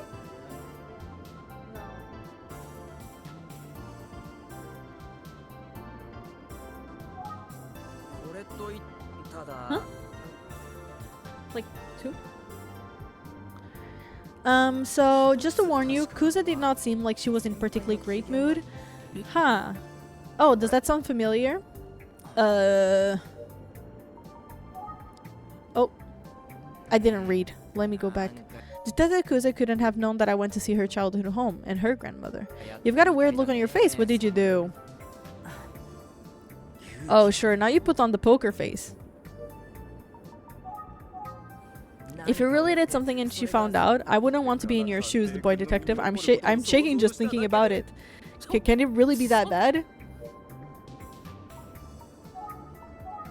You're looking a little pale, boy detective. Well, I'm not even gonna ask, but I bet you're nervous to have the mighty Detective Kuza call you in like this. Yeah, I know the feeling you have right now. She can be just the tiniest bit harsh. Haha. Huh. Is the harsh the right word? Maybe I mean strict. Good luck. I hope you survive. Kidding. Sheesh. She must know somehow. Oops, wrong button, but I can just save. It's fine. Picture this. Kami, go pick up Emisaki. You know that happens if you don't, right? What am I supposed to say to that? Other than, okay, I'm on it. Yeah, I can imagine. Ugh, so my impression was good? That was not what I meant. Anyway, good luck. Oh, Link stole me the bathroom. Hey, I could wish you the same. Haha, I set you up for that and you nailed it, boy detective. Anyway, my flawless impression. Finally. I have to say that Detective Kuze is at least as hard on herself as she is on everyone else. But it's also part of why she's such a good detective. Take it from me, she's 10 times harder on me than she is on anyone else, except herself. Detective Kamihara. I guess you know Detective Kuze pretty well since you're partners. Sure, I know her well. I know exactly what she's going to get mad at me about before it happens. Huh. Probably because I'm completely useful, so it's like her job to give me a hard time? Completely useless, your words? There was one thing that she was really pissed about. I mean, that was life or death, so... Life or death? What happened? Huh? It's nothing. I'm just mumbling to myself. Nothing to worry about, boy detective. Just talking to myself. She's my partner, so I get why she's worried about me being a bad shot. She's in the line of fire. The line between detective and criminal is thinner than you might expect, yup. I do seem to remember hearing something about the kind of mistake he made. What was it? Oh yeah, Inspector Kamada told me. He said that Detective Kuze asked him directly if he would ban Detective Kaimihara from carrying a gun. It's got to be a bit scary to have a partner with terrible marksmanship. What are you laughing at? Having a giggle at a man who just called himself completely useless? No, not really. But what? You're laughing at my funny face? No, it's nothing. It's just Now you're making me laugh. You're such a weirdo, boy detective. So Detective Kuze ordered you to pick me up today, and she's always tough on herself and everyone else.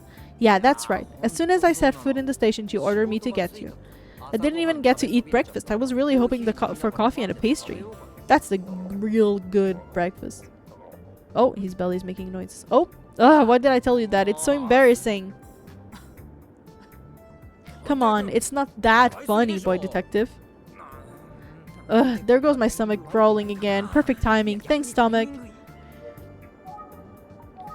I can't believe she would make me do this when I'm starving and I haven't had breakfast. What if Kuze could hear you say that? Ah, why do you think she wiretapped the car? Do you think she wiretapped the car? Don't tell her, please, boy detective. He's hilarious. He's going on and on, but I'll tell him. He seems to enjoy talking about Detective Kuze. Listen, I know I've complained about Kuze a bit, but she's got a gentle side somewhere. Is that so under that extremely harsh exterior? Haha, yeah. I'm not surprised that most people think of Detective Kuze as severe. Kuze's not the one who cares about her rep. She didn't ask me to say any of this. It's just how I feel. You got plans somewhere else, boy detective? I was headed to the library for research. Nah, sorry. I'd love to let you out of here, but I don't think Kuze would like it. Based on the look on her face. Hey, the library is pretty far. How were you planning on getting there? I was just going to walk, but... Walk? Really? Boy detective just loves walking. Is that it? Why didn't you call a cab? Surely your boss would pay for it, right? I mean, cabs are expensive. Just calling one up costs money, let alone going anywhere. Imagine having a cell phone and being too stingy to pay the bill. I thought the office would cover it, but whatever. Look, forget the phone bill. Just call cabs. I thought the... Okay. Do you want me to call a cab? Speaking of calling, last time I wanted to call a cab, my cell phone battery was dead. Of course the cab came anyway. Why did the cab... Yeah, boss called me and said that I had a fare out waiting at this bus stop. Oh right, I almost forgot. Huh? What is it? What did you almost forget? I have to thank you, Detective Kamihara, for calling the cab for me the other day. Calling a cab for you? Huh? Was it not him? Yeah, remember when I ran into you by this bus stop near the crime scene? Oh, Dad, haha, yep, I bet you were surprised. Yes, that's it anyway. It was really helpful, so thank you. Well, here's another surprise. I didn't call the cab. Detective Kuze did. Really? The same Detective Kuze? Yeah, see? I told you she was a soft spot. Well, about that, you were right, Dice. What's that? Dice is your hero? Just kidding. Definitely not what I said. Anyway, I'll need to remember to thank Detective Kuze later. Is the one who called the cab. Yeah. Yes, queen. Detective Kuze is tough, but she can be kind. She's actually kind of a dork. She's literally clumsy. Really, she's just a complicated person like anyone else. And despite my complaints, I'm happy to have her as a partner. I'm actually blessed to be working with Kuze, really, from the bottom of my heart. Oh, by the way, how do you like riddles by Detective? I like them a lot, actually. Great, then get ready for the senpai quiz! Huh? Detective Kuze, my senpai, arranged a cab for the boy detective, but when did she make the arrangements? After I left the bus stop, or B, while we were talking at the bus stop? The clock's running, tick-tock. Ah, this is a tough one. While we were still talking at the bus stop. Because she was on her phone. While we were still talking at the bus stop? Ding ding ding! Well done! How observant of you, boy detective. I actually missed it because my back was turned. I actually looked at her when she was on the phone. Yeah, I do remember now that she seemed to be making a call from the car. That's all for now. Senpai quiz complete.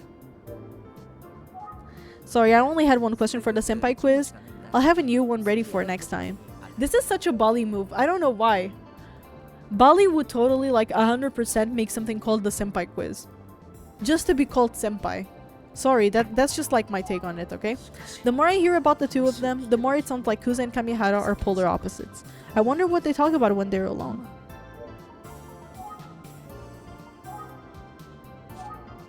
What kind of stuff do you and Kuze talk about when you're like on a stakeout? You really want to know? What? Yeah, of course. Do I? I was just making conversation. Yeah, prove it. How badly do you want to know? Well, now that you're acting like this, I really want to know, kinda. Alright, alright. I suppose I have no choice but to spill my guts to the boy detective. So what we actually talk about is... none of your frigging business! What? Wow, now I'm actually a bit dying to hear what they talk about. Come on, boy detective. Surely you know you've got to butter someone up to extract their secrets. Sorry, ask all you want, but I'm keeping my secret.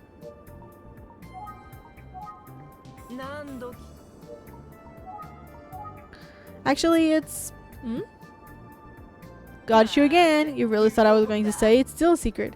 Ugh. What an idiot. I don't like him anymore.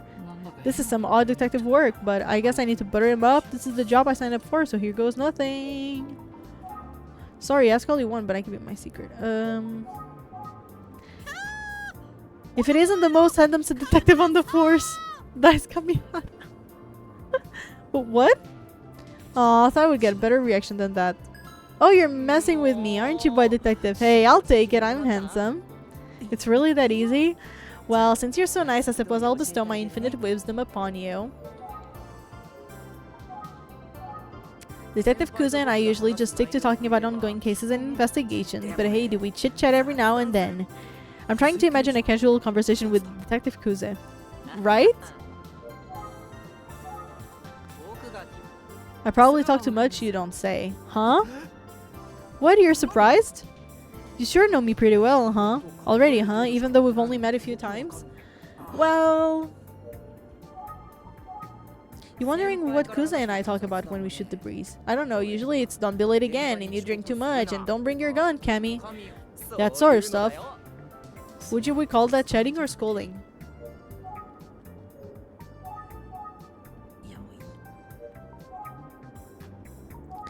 I guess Detective Kuze's small talk isn't really that small. It's pretty serious, usually. But you can always leave it on me. The eyes to lighten up the mood of any conversation. Oh, how would you do that? Oh, it's easy. I'll be like, that place has great coffee, or this is the Kenya I loved as a kid, and so on. I have a hard time believing that these topics work to lighten up Detective Kuze. At least I got him talking somehow. Sheesh. So Detective Kuze likes... Wait... Likes that kind of small talk? Oh, sure, and she loves snacks, not just talking about them, but eating them. She's even been like, well, if it's so good, why don't you go buy me some right now? So of course I gotta do it, right? Wouldn't you? Haha. She's got him wrapped around her finger, but I bet he welcomes a break from her intensity. If Detective Kuze asked you, I would jump and go seek out her favorite candy right now. Oh man, talking about food just makes me all hungry all over again.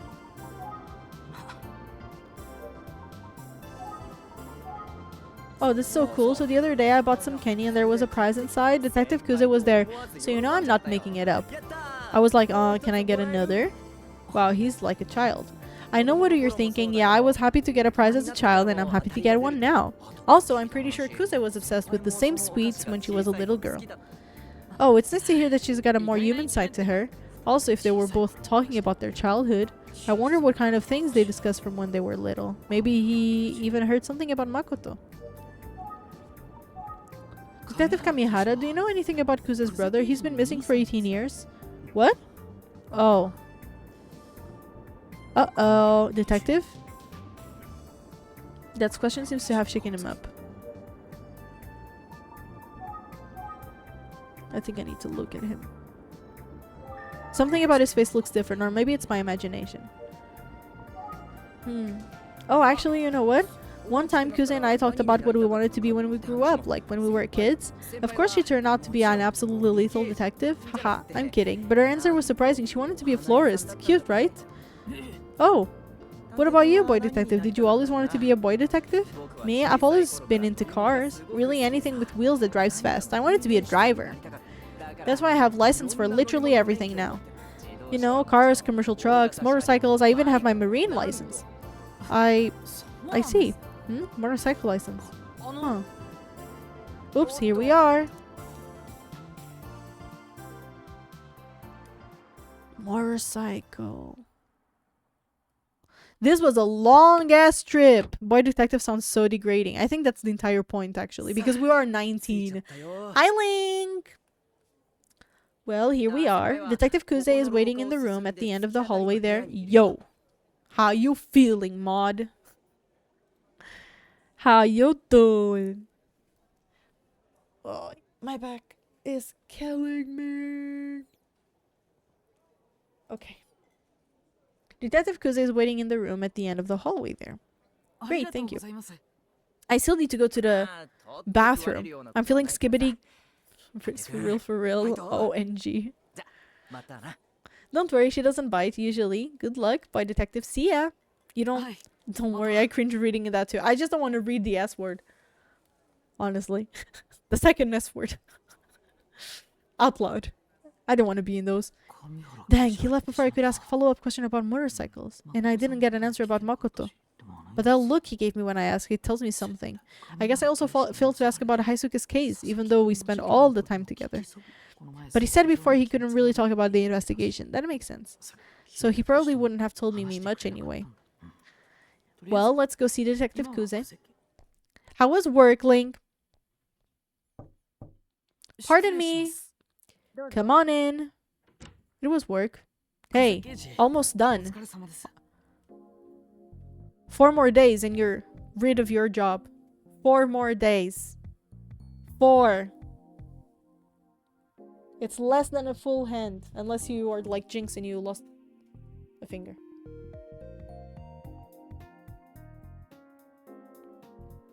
Eight hours to go. True. You're so lucky. I have 8 hours today, just today, to work, to go through. And you're like, oh, 8 hours and I'm done with my job. I wish I could quit mine. Hello, Detective Kuze. Hello, sorry to call you out of the blue. She seems more tense than ever. No, it's okay. I need to go to the bathroom. Is it okay if I go quickly to the bathroom? You guys cannot stop me, really. I'll be right back. No, you cannot stop me. Link said that he can stop me. I don't think he can. Kate!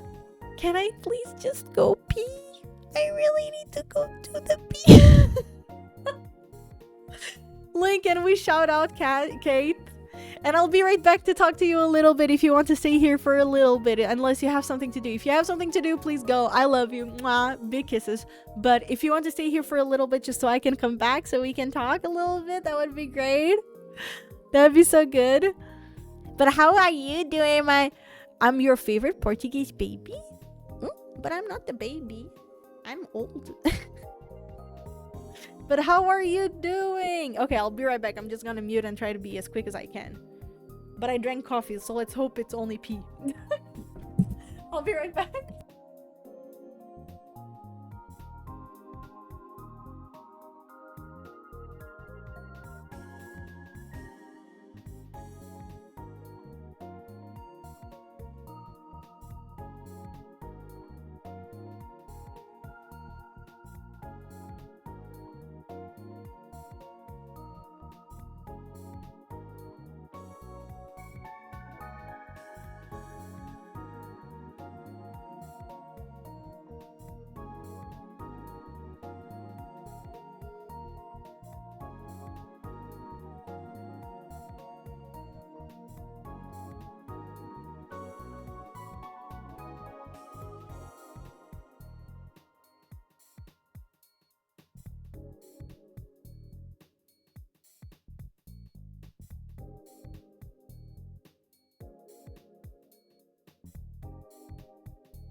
Okay, I'm back.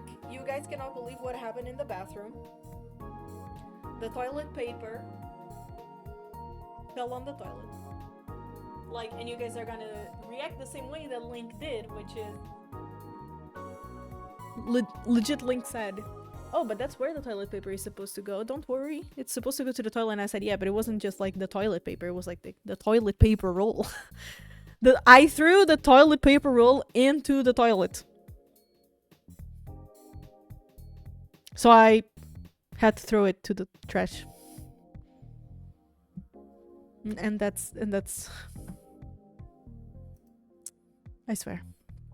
And thank you for the shout out. I'll tell you all about it when you're back. Tell me. But I'm doing good. Today I'm doing a bit tired. I had a really, really rough night of sleep for some reason.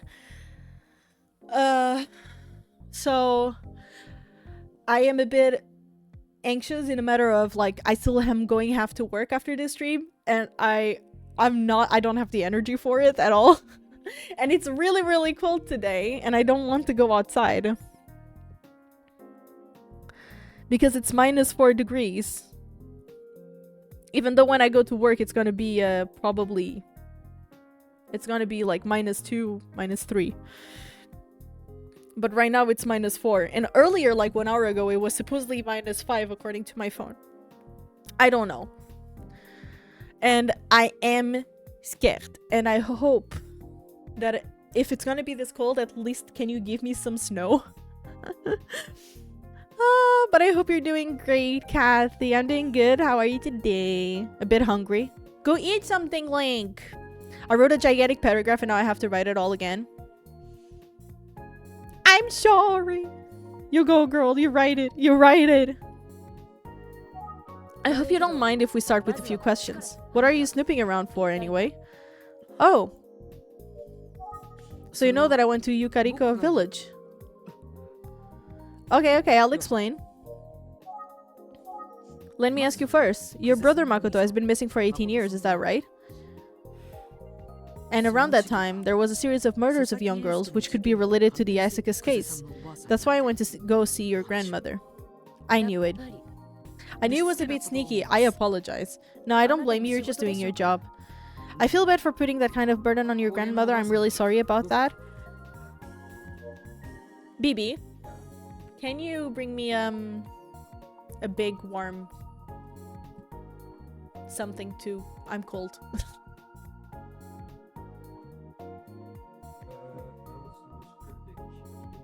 No. Like a wool. There's the most cryptic thing I've ever said. What did I say?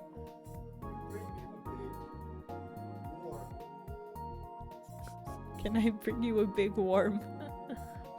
Like those that are on the floor? That I yeki? A worm with an O, not warm with an A. Second, the drawer from the bottom. Yeah, that one is pretty. I look pretty on that one. Yay. Thank you. Guys, say thank you to Link. Thank you, Link.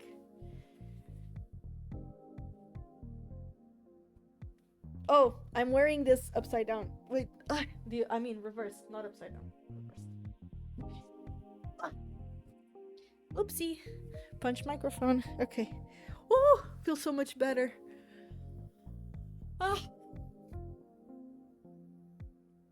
I needed it. I needed it real bad. Oh. Okay. And if you guys are asking why do I have a pillow, it's because I'm scared, so I hugged the pillow to not be scared. I was working. Okay.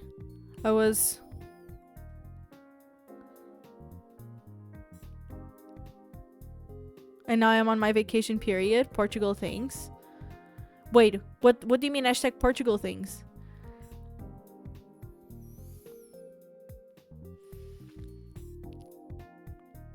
What do you mean your vacation period? Are you unemployed or are you on vacation? I'm flying to the UK on Saturday to see Mike and I'm back in January. Damn! Like, that's almost 2 months. Also, soon is not going to be a thing anymore unless Mike wants to visit, but that is for the M's. Yes. I understand. What are the plans now? I'm really sorry about you losing your job. Like, it's just, you know, it's one of those things that maybe it was for the best. Because, I mean, if you had to be someone different as well, in a way, it's kind of like, who wants that? When you have 6 months and then you have the 12 days of vacation. Yeah. So you have like now 12 days of vacation, but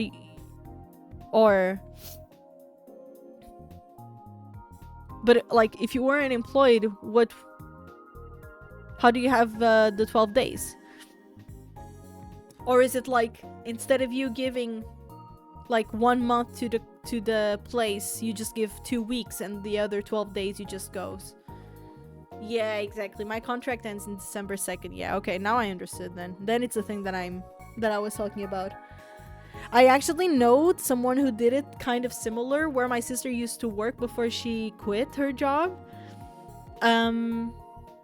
Basically, there was this girl who kind of like got somehow almost a month worth of like vacation. So she quit. She said, I'm quitting, so in a month I'm out of here, but then she puts on vacation. So she just like didn't work the rest of the time. And I was like, damn. That's crazy. I don't even know if she was allowed to do that. That's the thing. But I think the boss at that point, he was like, I don't give a fuck. And therefore, there's me, who doesn't even have to do that. If I quit, I just quit. I don't go anymore to work. But that's because I have a shitty ass contract. Oh well. Okay, she won't talk about it. I see. Listen, my grandmother said that she was happy to talk to you. Oh, that's great to hear. One thing I was wondering, how did you find out where my grandmother lives now? Oh, well, the first place I went was your childhood home. My childhood home? Right, and I met your neighbor, Mr. Tayama, who was very helpful. He told me that she had moved to the relaxed Yukariko village retirement home. Lucky you? What do you mean lucky me? No! I have no security. It's like a double-sided, you know? Like, if I quit, I just quit, but if they fire me, I'm just fired. A few days before I'm back, I'll start actively looking for a job. No, I understand. But you do good to take some time to rest.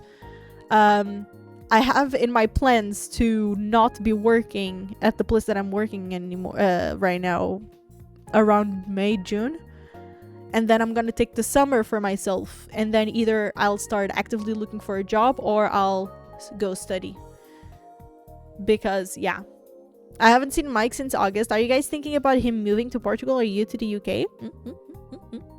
How long have you guys been together for now? He told me that she had moved to the relaxed Yukariko village retirement home.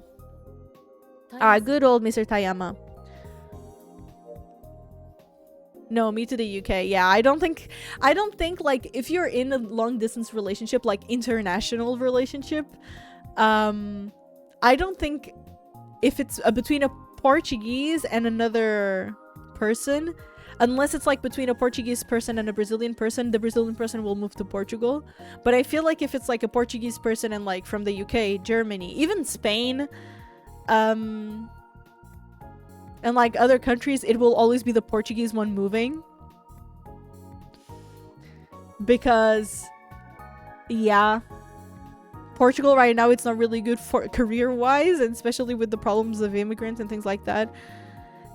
Portugal is the worst. But the thing is, I'm struggling a little bit in Sweden, but I think it's also because of the barrier language. I think if I wasn't like Ireland, Scotland, England, even though those places would be kind of hard, especially, I don't know about Ireland. I think only a half of Ireland would be a problem because they are part of the United Kingdom, right?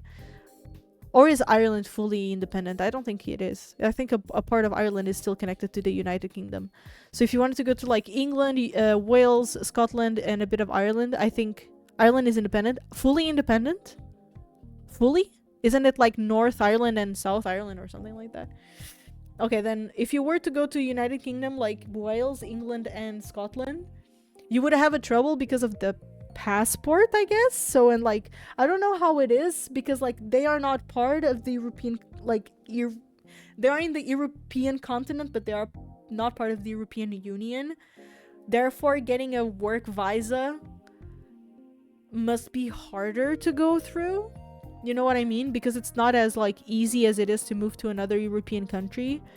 Because kind of like for us Europeans, if you just go to another country that isn't in the European Union, you kind of just, you can go there, be like 3 to 4 months or something, find a job, and as soon as you find a job, you just need to go to the right things and you start like paying taxes and you start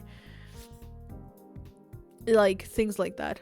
So it's way easier than necessarily like England, but I feel like going to English speaking countries, it's easier since like if you have English as a second language, like it will be way easier. Like if I were to go to England, I think I would have less of a hard time finding a job since I do speak the language fluently than, for example, me in Sweden, where I'm not being hired because I don't know Swedish, or I have more trouble at work because I feel like I need to think more for the simple fact that I need to translate what they're trying to say and learn another language on top of that. North Ireland is in Ireland, so what is it? The visas cost about 100 to 200 pounds, but that's just a visa. Then you need other stuff. Exactly. You also will have to pay the passport, which is, I mean, you probably already have it, but I don't. So I would have to pay for a passport, for example. And I don't know what else you need to actually get through. When I came to Sweden, I didn't have to take care of much. I basically just needed to have a job, and once I had a job, I had to go to Skatteverket, which is like the tax agency, to kind of like just apply. So when I had a job, I just asked for the contract. If they can prove that you're going to be in Sweden for longer than a year, you get just a personal number and you're a Swedish resident. And if you don't, which is my case, my contract doesn't say that I was going to be here for longer than a year, even though I'm soon going to be a year that I'm in Sweden. I'm going to have what is called a samordningsnummer. I don't know how to translate a samordningsnummer, but basically it's just a number of like identification, but it doesn't necessarily give you all the Swedish perks. So I don't have all the Swedish perks. Like I don't have a bank identification. I do have a bank account. I have a credit account. Like not a credit, debit card where I can put money into and like make, but I go through so much more problems because of it, and I cannot order online because I don't have that bank ID to identify my bank account. I cannot like have, for example, the Portuguese MBWay, they have the Swedish one which is called Swish. It's like, you know, Northern Ireland is its own country, not part of Ireland. Yeah, so there's a Northern Ireland. I thought Northern Ireland was the independent one and the rest of the Ireland was part of the UK. Like a name for social security, like they don't really have that. They only have like an identification number, and in that identification number everything is in it, I believe. Because like they basically have your identification number, which is like normally like your year that you were born, the month and the day you were born. That's your number, and then you have 4 random digits. So, and I know in personal numbers, if you have an even number, you're a girl. If you have an odd number, you're a guy. Like as the last digit. At least that's what the link explained to me. So, for example, I was born in 2000 of the 5th of May. So my personal number when I have it, because now I have a samordningsnummer which is slightly different, but my personal identification number would be 200505 and then 4 random numbers. But my last number will be, unfortunately, an even number, even though I really like even numbers, but I wanted a 5 because 5 is my lucky number. I was born on May 5th, okay? I really like 5s. God damn it! I wish I was a man. But yeah, no, it is really, it's 65 euros a normal passport. Yeah, I kind of would like to have one, just like in case I wanted to go to Scotland, since I have Scottish family. I would like to visit it pretty soon. But yeah, like that's the problem of going to like English speaking countries. And even though like Sweden, a lot of them speak English, I just feel like when it comes to like actually living as an immigrant, it can be a little bit more complicated than it seems. Even though I'm living in a city that has a lot of immigrants, actually. like what 50% of the people who live here are immigrants and the other 50% are Swedish. Although I only speak English at work. I mean, I speak with my friends that I have here because yeah, I cannot speak fluent Swedish yet, but like I speak English at work sometimes. Like 50% of the day I probably speak English with client like guests, and the other 50% I speak Swedish. But it's crazy how like the immigrants that actually live here, they don't speak to anybody. I don't think I've ever like met anybody besides a Brazilian group of people, because they met me and they knew I was Portuguese, so they started talking to me when I was at a pub. And they were like, oh, so you're Portuguese, blah, blah, and we were speaking Portuguese with each other and things like that. But besides that, like, I never meet anybody else. Everyone that I've been like kind of making relationships to has been like Swedish people. As funny as it sounds. Like the people who I meet at the restaurant and then I meet outside and things like that, they're all Swedish. I never meet immigrants. I don't know if it's like a thing of them not going out. If the UK wasn't so fancy and Brexit wasn't a thing, it would be so much easier. No. Yeah, Brexit fucked it up. Do you guys remember like for the Portuguese people, the OK Student thing, where it was like legit a company that would help students from Portugal to go to study to the UK, and they would help like go through all of these things. I actually have a friend, like I don't talk to her anymore, but she was like a classmate back in high school. She actually went to Denmark. And she was like, it wasn't OK Student because OK Student was only focused on the UK. But she did use like, it was like Planet something. I don't know. I don't remember the name. But yeah, they helped her a lot getting into Denmark. It was actually very, very interesting seeing the entire process on her. Okay, let's keep playing a little bit because that's all I wanted to ask. Sorry for the trouble. Thank you. Huh? I thought she was going to ask how I found her childhood home. Why didn't she ask me about that? She already called me. That's it? Yeah. No. She seems guarded somehow. Nah, bro. Oh, right. She must have remembered that Mr. Utsugi has been to our house before. So she probably assumed that he told me where she lived. But...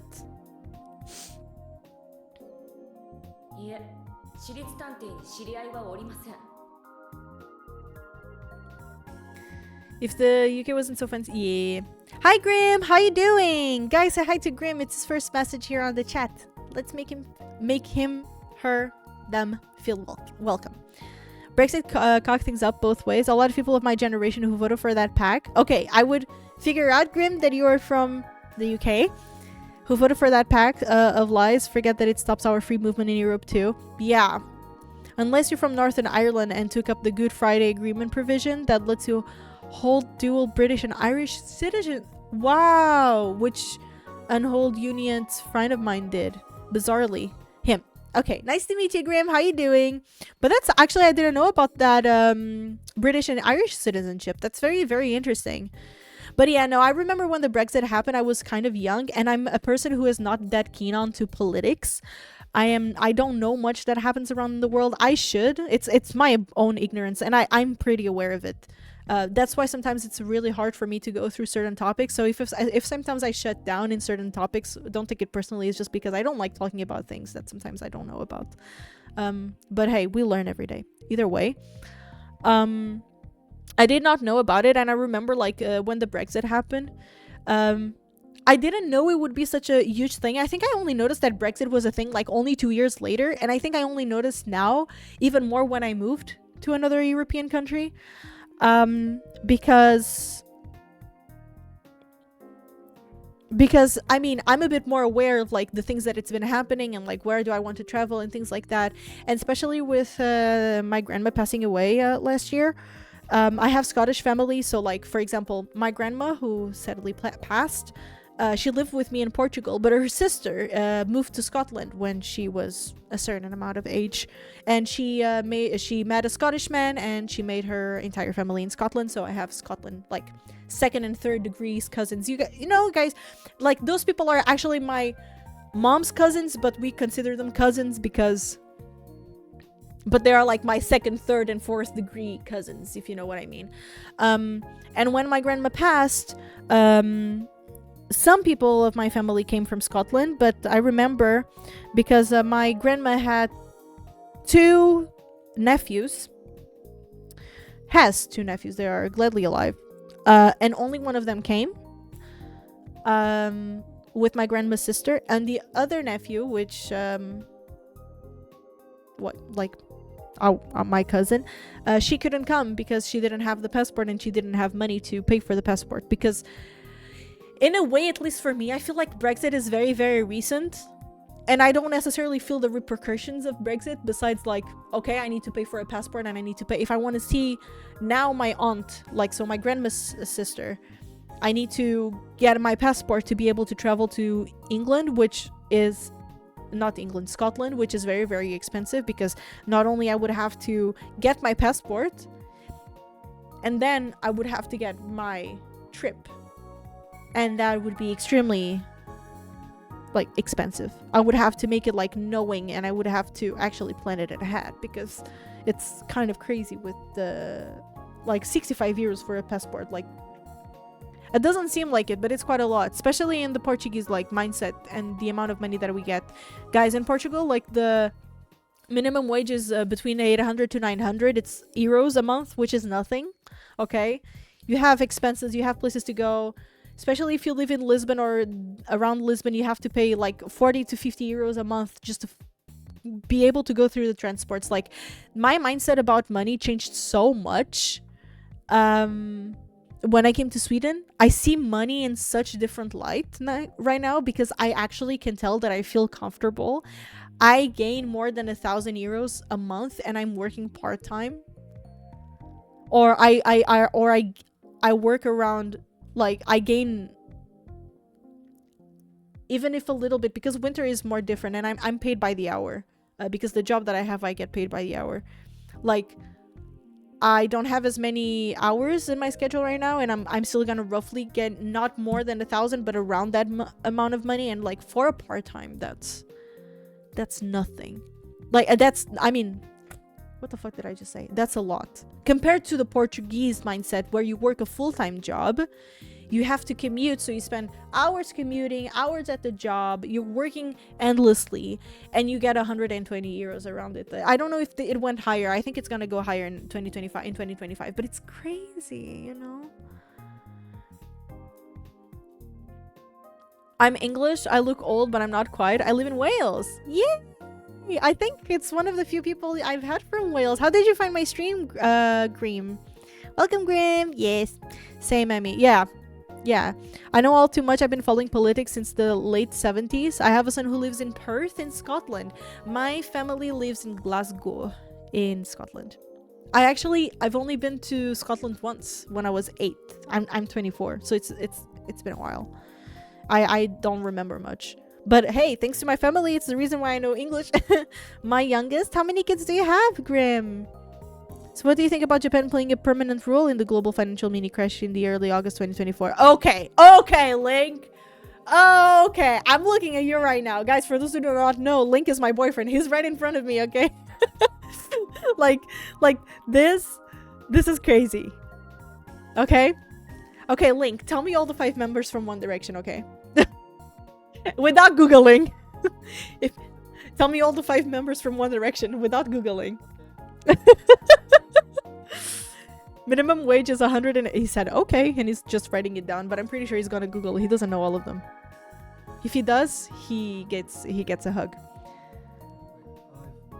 Oh wait, he's struggling. He's saying like, minimum wage is 120 at the moment. I pay 700 of rent. I live outside Lisbon at the... Oh, you moved? Oh my god, but 700, it's so much. Like, me and Link, we live in a very, very, very small studio, okay, guys? Very small studio. And we are not close to Stockholm in any type way of form. For those who do not know, I'm Portuguese. I live in Sweden. I don't live close to Stockholm at all. We live like 3 hours away by train. We live in a very small town. For the time being. Hopefully we can change it soon. In like a year or so, year and a half. But we pay, and we live in the main street, okay? We live in the main street, but we have a studio. We basically have in the same division here that I'm at right now. I have my desk, Link's desk. We have our sofa, our TV, our small table that is in front of the sofa that can be used as a resting place for your feet, or it can be used as a dinner table, dinner table. And then we have our bed. We still have a kallax, like basically like a bookshelf, and we have a small closet, a very very very tiny kitchen. Our kitchen is so tiny that our microwave has to be in the living space because we don't have counter space, and we have a small bathroom. We pay 300 and something a month, okay? Like 300 and something a month. Me and Link were looking at a home that unfortunately we weren't able to get it, but it was like a 1-room balcony living area. And we don't pay expenses, but we don't pay expenses because Link was he was very lucky, okay? Because we live next to an hotel, and the hotel is covering our expenses, so we don't pay. Well, in Sweden you don't pay water and gas. They don't use anything with gas, I guess. And they don't pay water. So basically the only thing you pay kind of for is electricity. And you have some homes that have those costs included in the price monthly, and you have others that you don't. Me and Link were looking for a home that would be around 700 euros a month, with 1 room, 1 living room, a bigger kitchen, a balcony, a hall, and a small closet, a bathroom, and a small place to get a laundry machine for 700 euros, which, like, you know, it's a pretty nice home. It's double the size of our home. So basically, like, from our studio to getting a double-sized home, it would just be double the price, right? So yeah.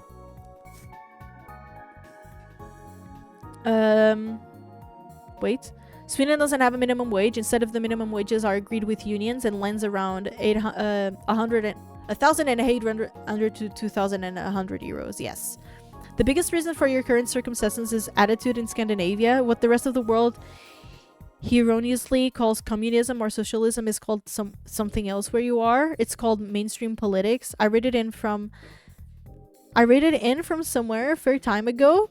Wait, did you raid me, Grim, or am I going crazy? You didn't raid me, because otherwise you wouldn't have a first message.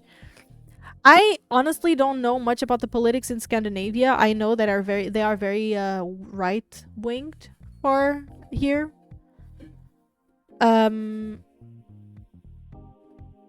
Like, I know that they are right-wing, but I think that the right wing that we have in like South Europe and things like that is seen very differently.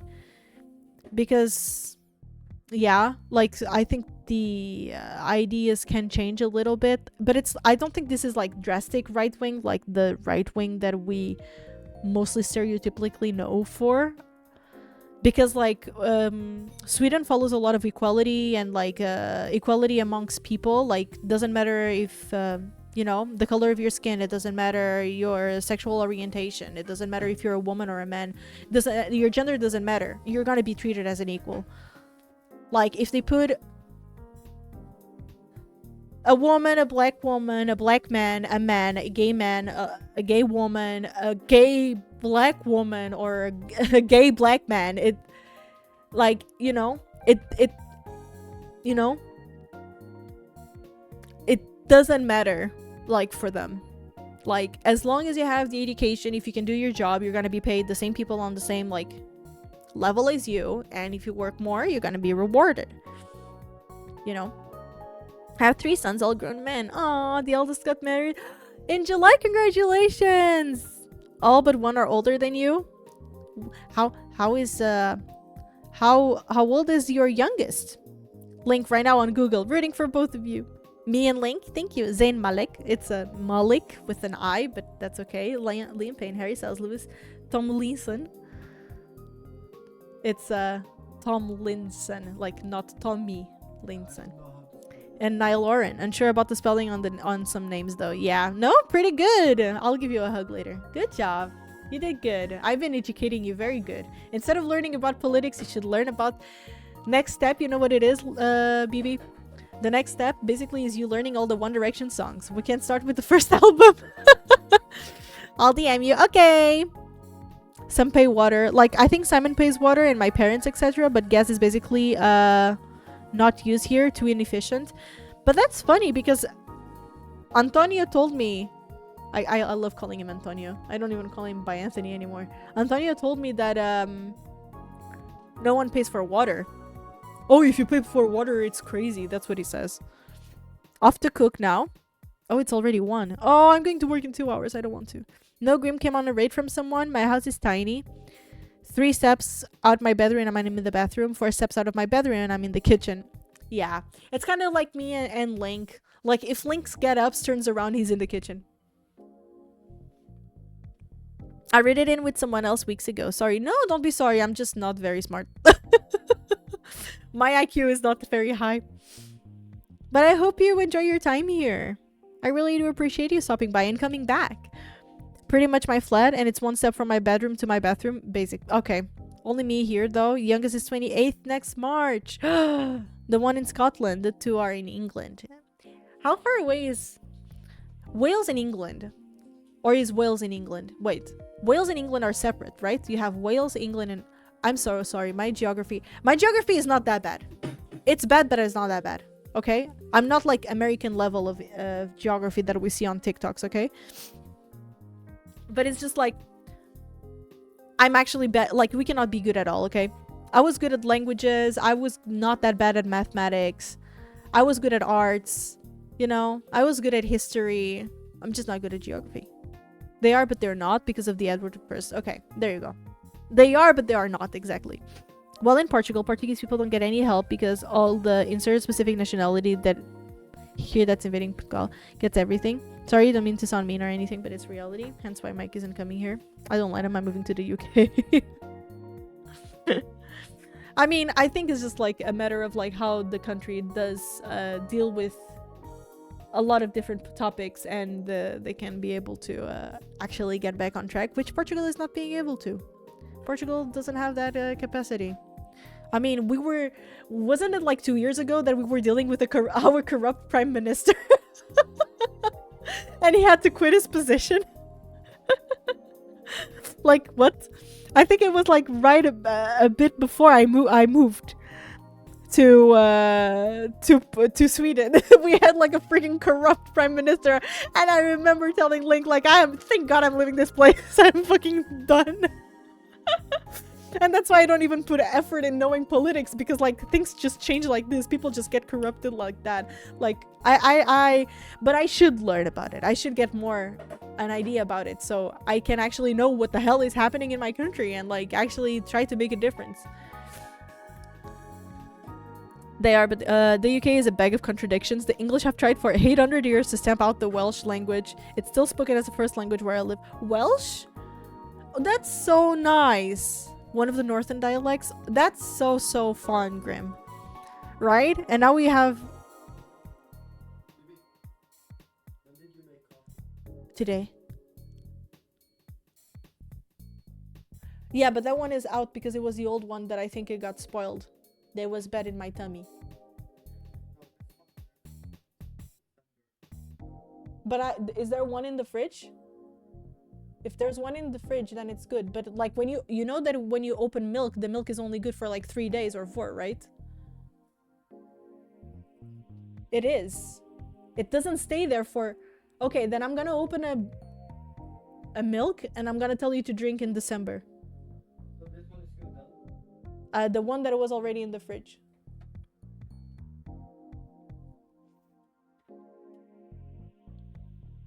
Is Ventura on the power now? What? And a lot of people are not happy because from what I heard, he wants to do something regarding those said. I think these things, it's something that I don't necessarily like talking about on stream because like my knowledge on politics, and this is me just being totally honest right now, my views on politics are very, very limited because I don't know much, and I kind of have an opinion that I cannot fully verbalize, and I don't want people to misinterpret the things that I say. So I would rather not like develop it much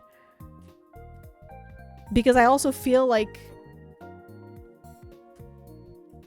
I also just feel like when I'm streaming mostly, I don't like bringing politics a lot unless it's like things more general and like we don't go too deep into opinions so people don't get angry and don't get, you know, triggered or any other ways or, you know.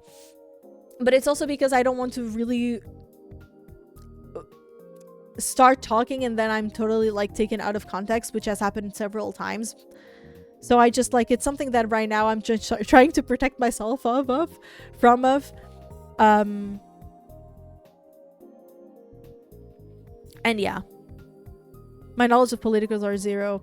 Yeah, wait, I have a quote by Douglas Adams for the Hitchhiker's Guide of the Galaxy that will help your understanding of politics in 1 paragraph. This is quite long.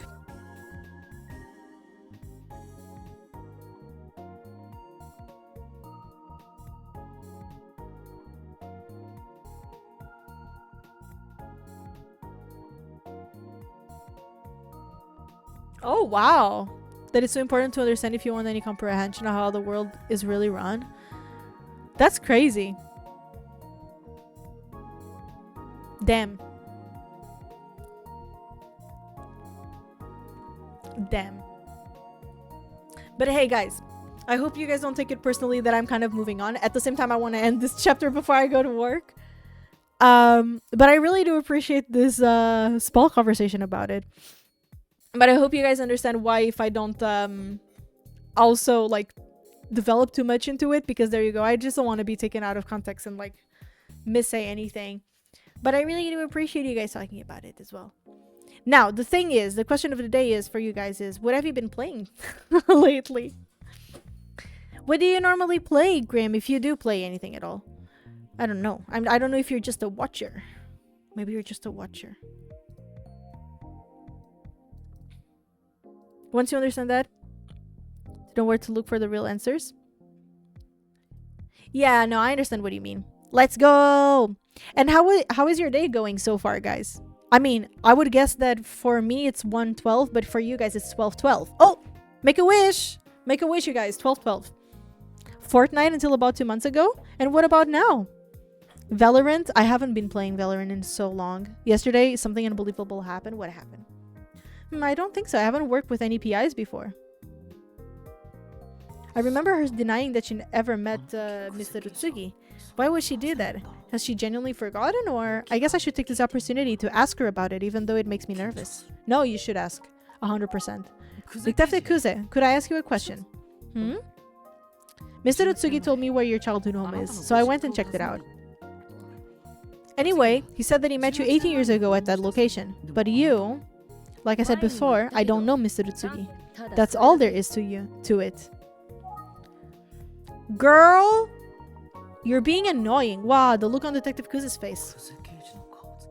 Oh my god, she's being so annoying. Just help. I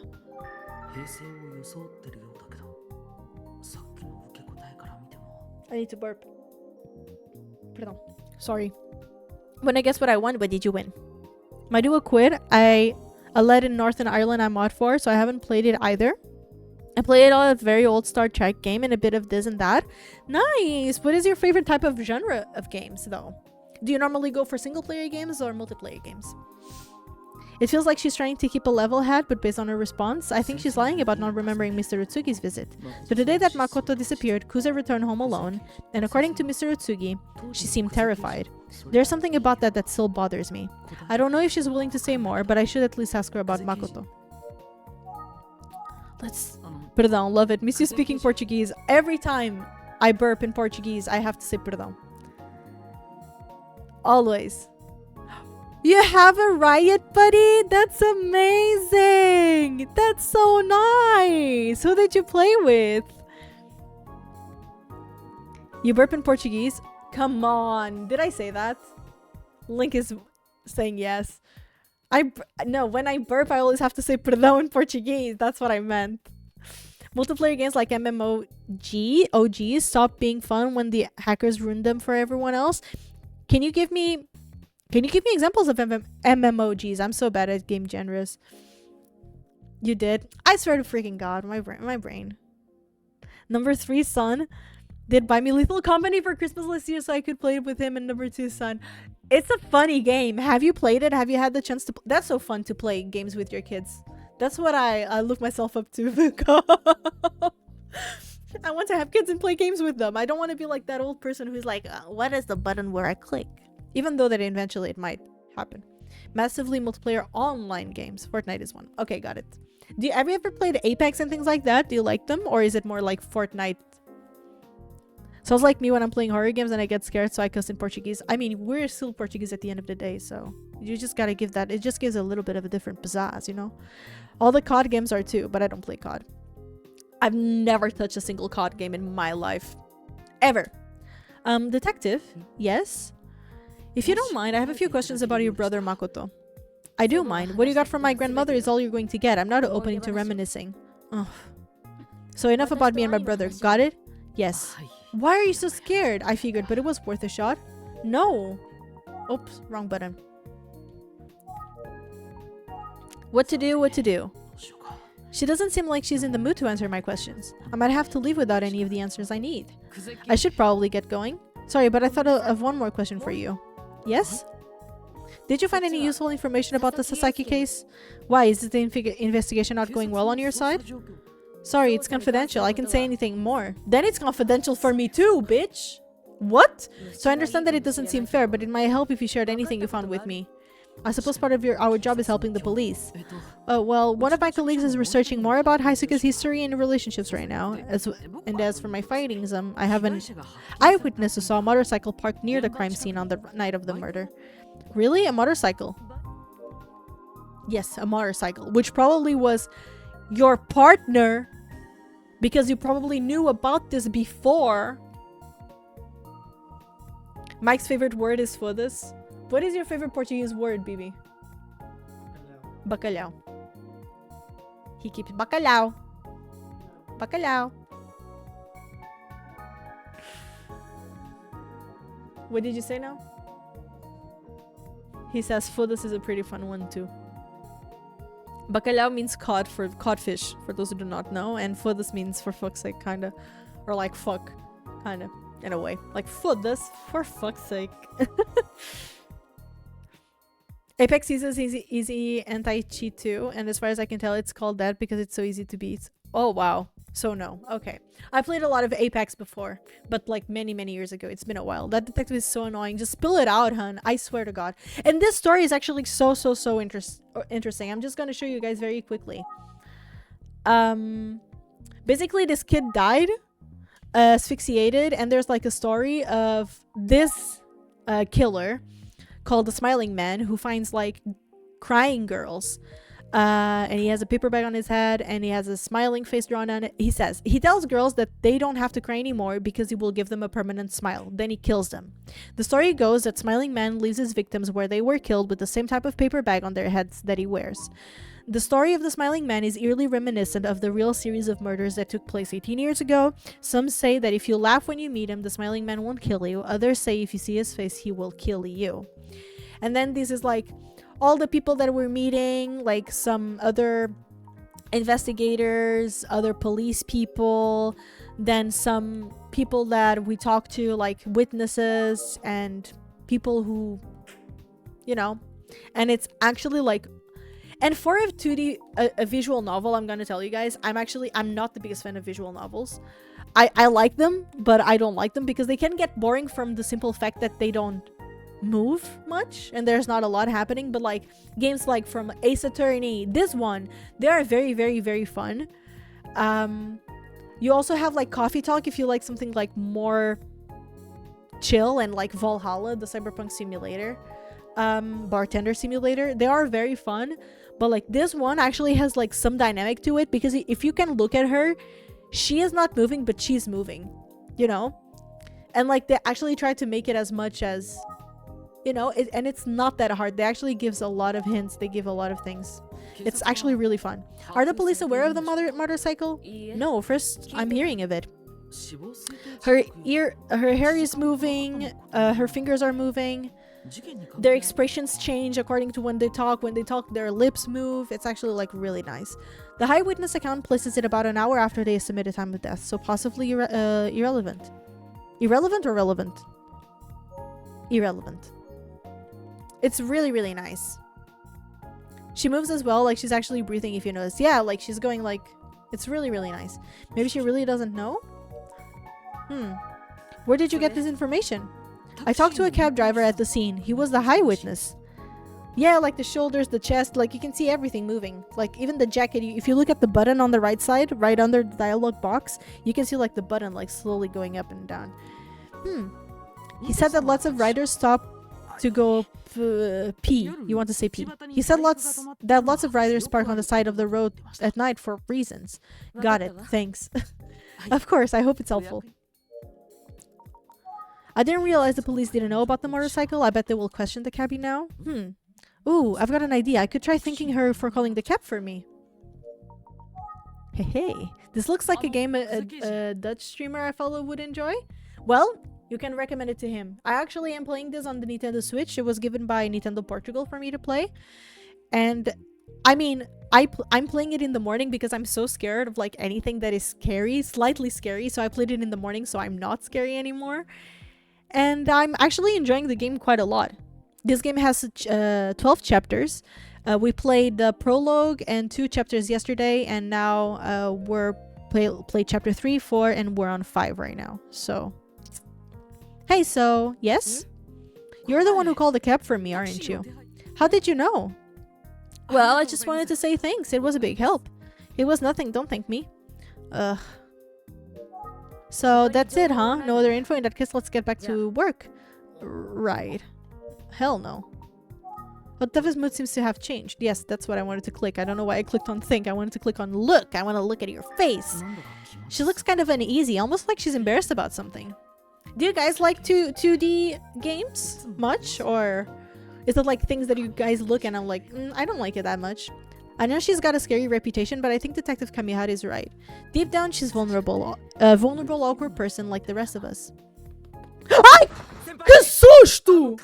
Oh my god! What a fucking bitch! Oh my god! Hey partner, I got the results from forensics on that paper bag. Oh! Like, these animations are really, really cool, okay? Don't laugh at me, please. Inspector Kamada gave me special permission to see the results of the forensic analytics on the paper bag. Basically found out that the paper bag on the head was old, which is not really normal. So basically, like this killer, they put paper bag on the victims that he kills. The difference from this death to the previous death 18 years ago is that this one was the person was asphyxiated, but with a cord or a rope of some kind. While the deaths from 18 years ago, they were asphyxiated with bare hands. Martian Gothic, a unification for the PlayStation around the turn of the century, and it made the mistake of trying to get it out at first at night. Did it give you the proper wheelies? Oh no! I've never heard about that game. That looks so creepy, guys. This is the actual bag that was found on Aisuke. It's even creepier to see in real life. Let's get started, shall we? Of course, I'll get straight to the results of the analysis. The bag in question is clearly old, but after running a detailed scan, we can confirm that the material is a perfect match with the paper bags found in the serial girl murders. What? But does that mean... Are we dealing with the same killer from 18 years ago? It seems likely that some of the same people would be involved. I think you're right. Well, it sounds like we need to officially reopen those cases. Sir, before you continue, I have one additional finding to share. The paper bag found on Aisuke, we can confirm it's the same type as the ones found on the second and third victims 18 years ago. However, the paper bag found on the very first victim 18 years ago doesn't match any of the other bags. Oh! Can I post a link in chat? Yes, you can, love. I don't know if you're still on my Discord server, but if you're not and you can post it on... Oh, you could just post it.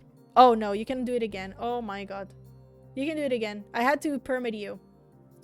But if you are not on my Discord server and if you could put it on the Clips channel, I would appreciate it so much, love. It isn't particularly gory, but the ambience, the sounds, the way things jump out at you, the game nearly made me lose bowel control at one point. Oh no! That's what I'm scared about this game in specific. Like later, I've noticed that sometimes things jump in me and I forgot that they can do this and do that in these games. I keep on forgetting that. And thank you so much for the clip, Kathy. I really appreciate it when people do clips. I actually miss it when people used to do more clips because I hate doing the clips myself. And this is me being just straight up honest. Oh, now I'm thinking about something so fun, but I'll tell you guys in a bit. Oh, how can you be sure?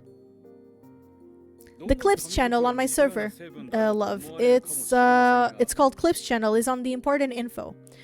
Make sure that if you just joined my channel, you need to first go to. Oh, where is it? I have a confirmation like a channel where you need to. Yeah, it's on rules, I think. Yeah, if you read the rules and accept them, please react to this message so you can have full access to the server. And you need to check that mark. And after you check, you can just go around the Discord. On the clips? Wait. I cannot tag you. You have announcements, social media, schedule, rules, clips, rules, and free games. If not, you can just put on the talkish. It's fine. I say don't get funny with yourself about such things. If you don't think it's a good idea playing such things at night, just don't. Oh no, I won't. I won't. From experience. No, I won't. I get in like to this anxiety mood, and I just like, no, I ain't doing this anymore. And now I play coffee games or games that I want to play at night. And now, since I have to, because I work at night, I need to stream in the morning so I can actually stream and have time to stream. For example, this week I only do night shifts. So it's the only way that I can stream is during the morning. So I play these games during the morning. I try to play them. If I get too anxious, I stop and I change to something else. You still have the unchecked role? That's weird.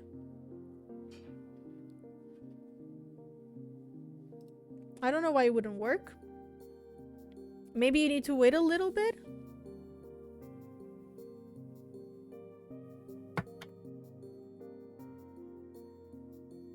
Oh. You have already the human word, right? Try to see it now. I removed it for you. Well, not all paper bags are made the same way, I believe it or not. Each manufacturer uses a different formula. The variation can be quite substantial. Thank you for the report. Are you ready to share the results with the whole department? Yes, sir. Thank you, Posted. Thank you. As for you, I apologize, but I'll need you to wait here for a moment. We have an important meeting. I understand.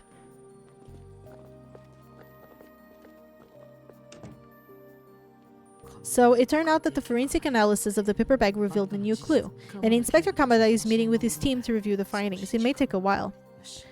Why don't I review my notes and the new information I've learned? Okay, let's review, guys. Okay, let's get to it. Based on forensic evidence, the case from 8 years ago and the current case are very likely to be connected. The two cases are very likely to be connected. Right, because the paper bags match. There's a good chance the cases are connected. We also know that the paper bag in the first murder doesn't match the others. That means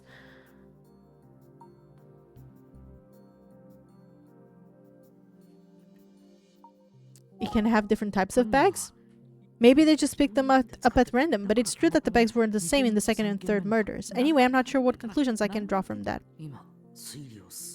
I think that's about all that I can deduce for now. Although, I should say, it was really unfortunate to hear the forensic report on the paper bag. I got to thank Inspector Kamada. And it's fascinating that different paper bag manufacturers all make paper bags differently. Who knew paper bags could be interesting? Anyway, I don't think Kamada, Kuze, or Kamihara is likely to be back anytime soon. I wonder what Mr. Utsugi is looking into now. Oh, I need to call Mr. Utsugi. Oh, I should let Mr. Tsugi know about the forensic results on the paper bag. Okay. It's supposed to be pixels on a screen for fun. A lot of that thought is missed. No, yeah, it is. I totally agree. And I think like even games like this, they become like very genuine to how they used to be and still now, but because it's a 2D, it's a visual novel, you know? But that's good in a way. Kind of like makes it feel a bit nostalgic in a way. Ah, it's you. What's up? We just got the report from forensics about the paper bag found on Isuka's head. Apparently it's a perfect match for the ones found on the second and third serial girl murder victims.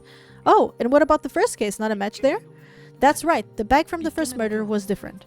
I see, this could be significant. Great work, keep up the investigation. Thank you, I will. I think it's a good idea to continue reviewing what Kamihara and Kuze have told me. I should take some time to organize my thoughts and findings from today. When Kamihara is alone with Kuze and they're talking about an active case, he said that sometimes have friendly chats. For example, they talk about candy. They talk about candy that they loved when they were little kids. Since they've been known to talk about their childhoods, maybe they've talked about Makoto. He seemed to brush me off when I asked about it though. But what I did learn is Kamihara is licensed to drive. Oh my god, I'm sorry. Cars, commercial vehicles, boats, and... Oh, do I really need to write motorcycles now?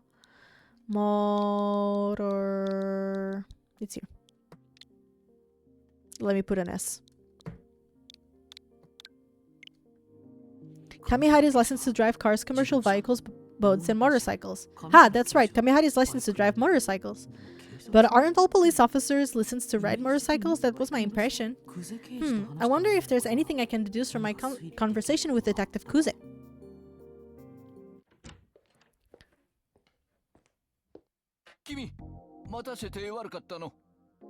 No, 100%. I feel like a way that I used to feel about games, and that's why it's a bit hard to play for me like longer games. I feel really pressured to be as quick as possible, especially streaming them, you know? Hazaki, I'm sorry for keeping you waiting. Oh, someone clicked on enter by mistake there. So, have you decided on a plan? Yes, we're going to proceed based on a new hypothesis. But unfortunately, I can share it with you at this time. I apologize for the tough circumstances. It's okay, I understand. This case is anything but straightforward, and it can be tough to accept guidance from HQ. Anyway, that's a big part of why we need your help. We're counting on you. Yes, sir, I'll do my best. I need to get back to HQ now. Apologies again for keeping you waiting. Oh, and I know Kuze called you here, but she and Kamihara are already both back in the field. I see, that's okay. It was very helpful to talk to the both of them. I suppose I should get going. Of course, be careful out there, and see you soon.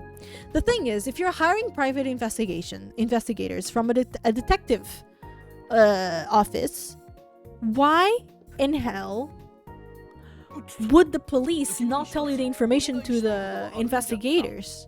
And the investigators have to tell everything to the police? I don't understand. Who is actually solving the case? Is it the police or the investigators? This is something that it's kind of like, you know? Oh, sorry, there's one last thing. There's someone I would like you to look into. A certain man. A certain man? Same day at 2:21 in the San In region. Oh, Chad, I'm scared. Chad? I'm here in the Senin region. There's someone here who may hold the key to this case.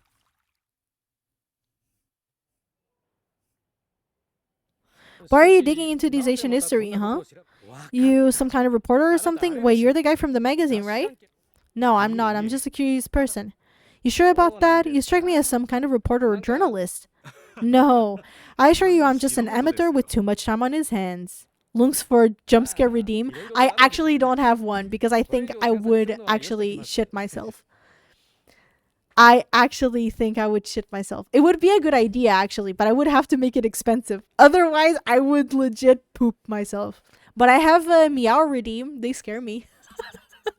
And you can even have the luck of finding a sexy meow, which is also very scary because it's a very deep voice. So you have the Meow redeem that works. Expensive is good. Yes. It means that people have to watch the stream. I'll stop prying. Anyway, hey. It's no problem, but thanks for chatting. I'll be on my way now. Hope you write a good article. Hehe, just kidding. Keeps them coming. Yeah. So the day after the forensic report on the bag was completed, the police released some details to the public about the murder of Asuke Sasaki. However, while they mentioned that he was found with a bag on his head, they didn't mention the smiley face. I'm sure that it was too lurid for the general public, but still, it seems the urban legend of a smiling paper bag wearing murderer is roaring back to life. People are talking about Emio, the smiling man, at water coolers all around the city. Oh, wait. 3 days later. Okay. It's been 3 days since the police released a statement. We're now seeing an impact in the city. A sensational story spreads the wildfire, doesn't it? Occasionally I'll hear a car drive by. Maybe I should just shout for the smiling man himself. Who knows? Maybe he'd show up. Just kidding. What do I need to look for? I'm on a main street in the city center near the Yotsugi. The city as a whole feels different these past few days. Okay, let me look at this girl then. Because I think I need to talk to her. Nothing in particular concern here. Okay, apparently. Oh! The paper bags! Oh my god, I didn't even see them here. Pharmacy mascot, they're full of paper bags. Even the pharmacy mascots are wearing paper bags.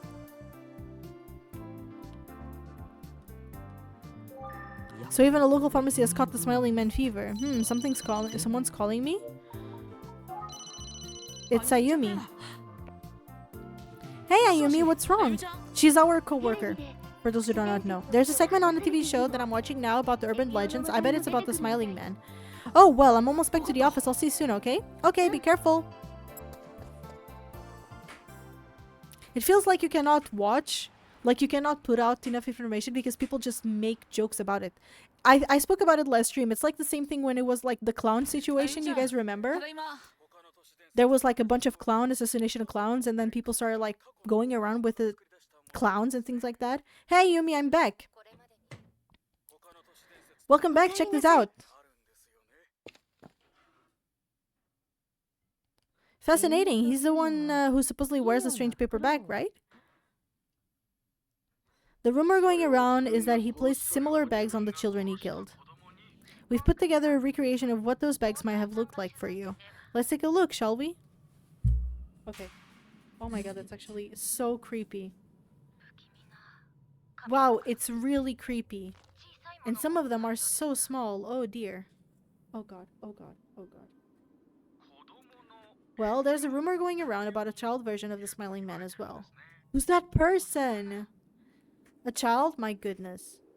Is that the smiling man? That's the paper bag that I gave to Emiko. Who's Emiko? Of course, the etymology of the smiling man is fascinating as well, sometimes known as Emio. Emiko, they take off the K from killing.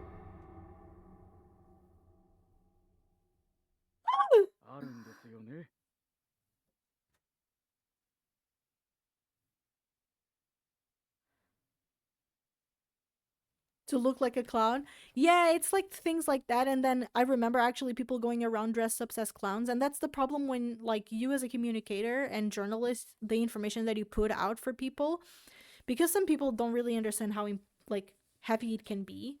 Who was that man? That was Professor and urban legend researcher Toru Osawa. Thank you very much, Professor.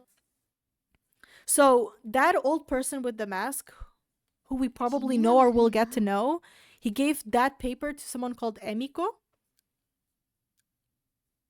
But Emiko without the K is Emio. So, that was creepy. Yeah. But I understand why people are fascinated. It must feel like the smiling man urban legend is coming to life with Aisuke's murder.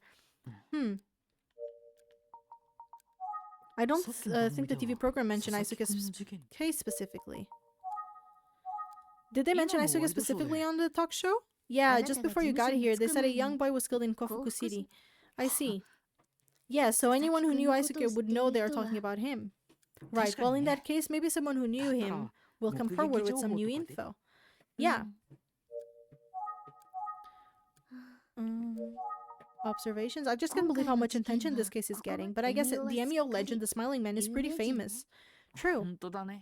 But when a real person is involved, like poor Haisuke Sasaki, yeah, it's sad. Something about Hayumi. Okay, we need to look at her face. She's very sad. It seems like she's a little down in the dumps. Oh, oopsie.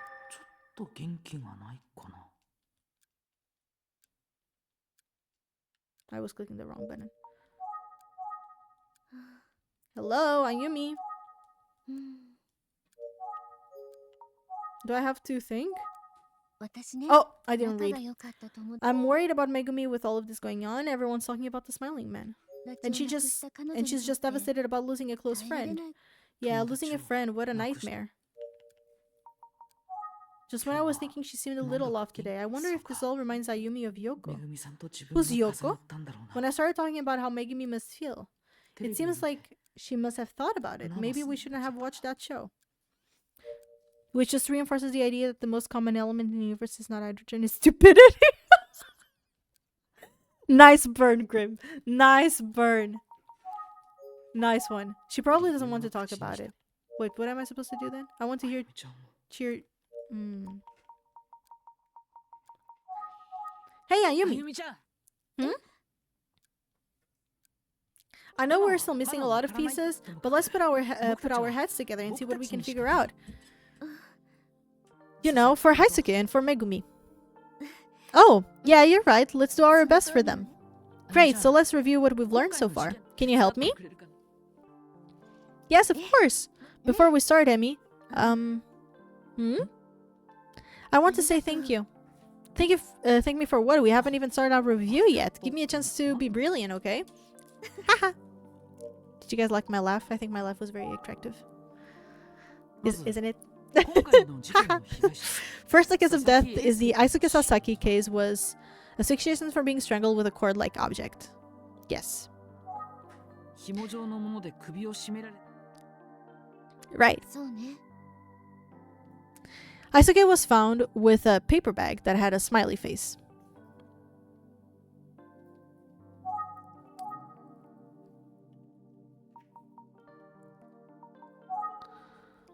Right.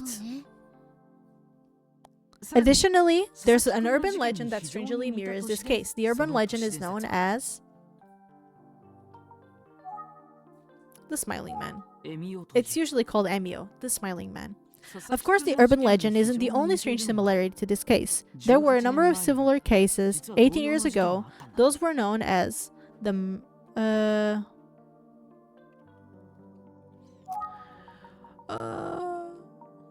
serial girl murders. That's right, the serial girl murders.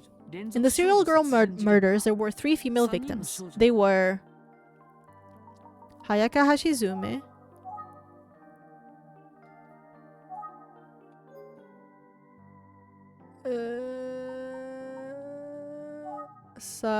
this one, and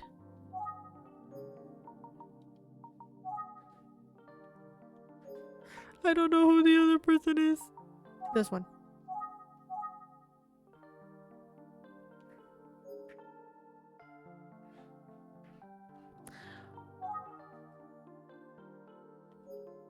Am I doing something wrong or what? One?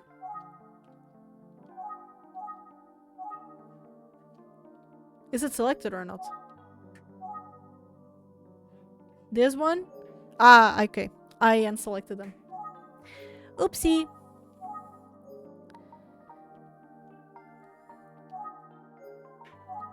There you go. Ayaka Hashizumi's Sachi. You guys got it. All teenage girls. Around the time of the serial girl murders, there were also 2 significant missing persons. The missing persons were the missing man and the Makoto. A man who left behind a large pool of blood in his apartment, and Detective Kuza's brother, Makoto. Regarding the victim, Haisuke Sasaki, he didn't seem to have any enemies that wished to do him harm. But he did have a problem, and that problem was getting into a good school. That's right, his grades were slipping. Last but not least, we got the forensic report about the paper bag found on Haisuke's head. That paper bag was matched to the second and third bags found in the murders 18 years ago. There was something notable about the first paper bag found 18 years ago. It was different from the paper bags found on other victims. That's right! The first paper bag was different, and the second bag and third bags matched each other. Putting all the information together, here are my thoughts about after hearing the forensic report on the bag. Since the bag found on Aisuke matched the second and third bags found 18 years ago, we should assume that those cases must be connected. Yeah, I think you're right. Here's my theory about why the first paper bag doesn't match the others in the serial girl murders. I think the choice of paper bags was just random. So you think that it was just a coincidence that second and third paper bags matched? I suppose. I guess if that's true, the information isn't very useful to us. You're on a roll today. Nice work with the deductions. Yeah, thanks. I worked hard for it. So let's talk about where we go from here. I would like to do some more investigation into the case of the missing man from 18 years ago. You mean the one who was seemingly badly injured? He's still missing, right? That's right. Inspector Kamada asked me to look into him. Frankly, I'm not even sure where to begin, but I know Kami's counting on me. You get to use the same nickname for him now? Are you close friends with him like Mr. Utsugi is? In all seriousness, it's a tough assignment. I don't even know the man's name yet. Really? Yeah, Inspector Kamada seemed busy at the time. He asked me to come back later for more details. Oh, is there something wrong? Well... Okay. I'm sorry, but Inspector Kamada isn't in right now. He's having a hard time at the moment. Oh, he's still out for the whole day? Yes, I'm sorry you came all this way. I haven't actually been able to catch Inspector Kamada in person since the day we got the paper bag results. I've been down to the station several times. And he wasn't there? No, I haven't seen him. When I ask around the station, everyone kind of shrugs. That's concerning. Yeah.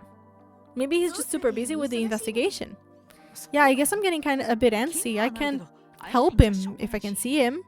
Anyway, I'll give him a little space for now and use this time to get my files in order.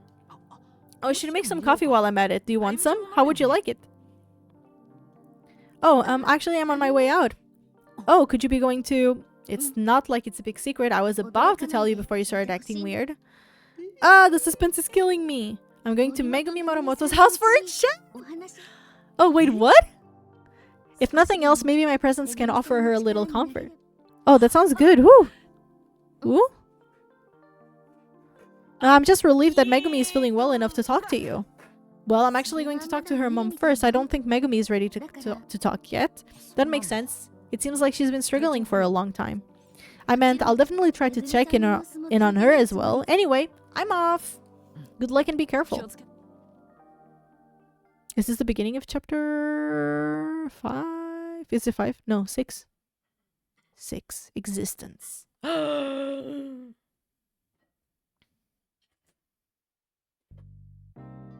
I want to do this so much. Morimoto family home.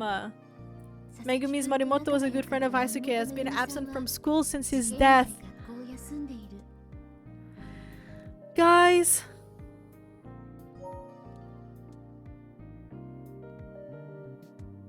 She was at home when the other students learned what happened.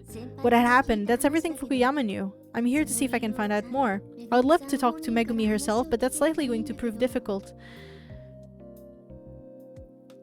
Ring the bell! Bling! Yes? Hi, I'm Mayumi Tachibana. I called the other day. Oh, Mrs. Tachibana, of course. Hello. Hello. Hello. That looks like a Nobita's house. Oh my god, yes. I was surprised to hear from a private detective. Is now a good time? I don't want to inconvenience you. It's no problem at all. I just hope I can be of some help to you. Oh, look at Megumi in the back. She looks so cute. Thank you so much. Your help is appreciated. Okay, and here it's where we're gonna end because we're gonna be playing this game again on Thursday because tomorrow I'm streaming at night because I'm gonna be playing this one. This one. I'm so excited. You guys, this is my favorite all-time franchise. This is like my childhood, okay? You guys have no idea. Like, I'm so glad. I'm gonna be playing it tomorrow night. It's gonna be because tomorrow is my day off. And I also need to end the stream now because I have 1 hour and 10 minutes to get to work. So I need to eat and I need to get ready. But I hope you guys are enjoying Emio. And oh my god, my Sims is downloading. And tomorrow I'm going to be here at around 8 p.m. CET, which is 7 p.m. in Portugal time and UK time for those who do not know. And oh my god, I'm so excited. Okay, let me put myself. We're being abandoned, chat. Forsaken. Hey, I'm coming back. I'm actually gonna stream so much this week. I think I'm gonna stream almost every day. But I either stream in the morning from 10 to like 13 to 14 like today, so like 3 to 4 hour streams, or I'm gonna stream at night from 8 to 11 midnight, all according to CET. So if it's GMT, take 1 hour less, so from 9 to 13 and from 7 to 11. Oh, whips unconvincingly. No, it's okay. Let me just change the cables so we can go raid somebody. And by cables, I mean change my screen from my Nintendo to my PC.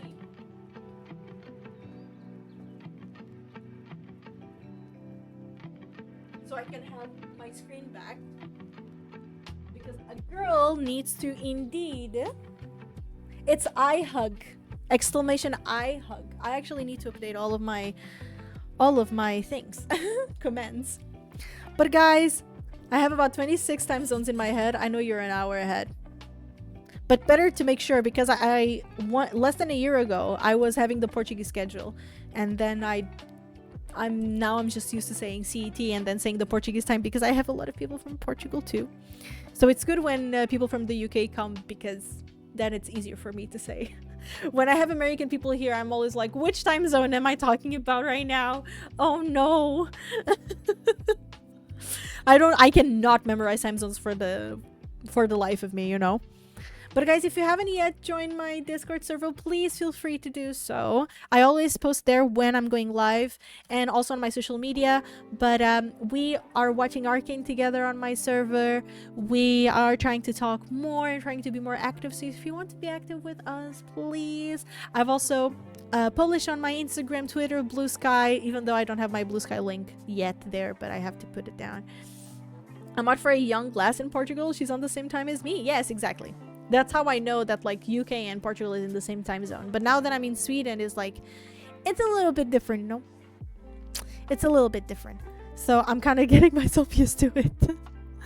Now, who can we give some love to? Okay, I'm the only person streaming Emio.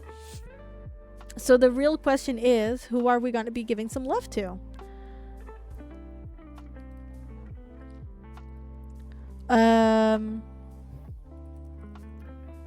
Because I would like to know more people.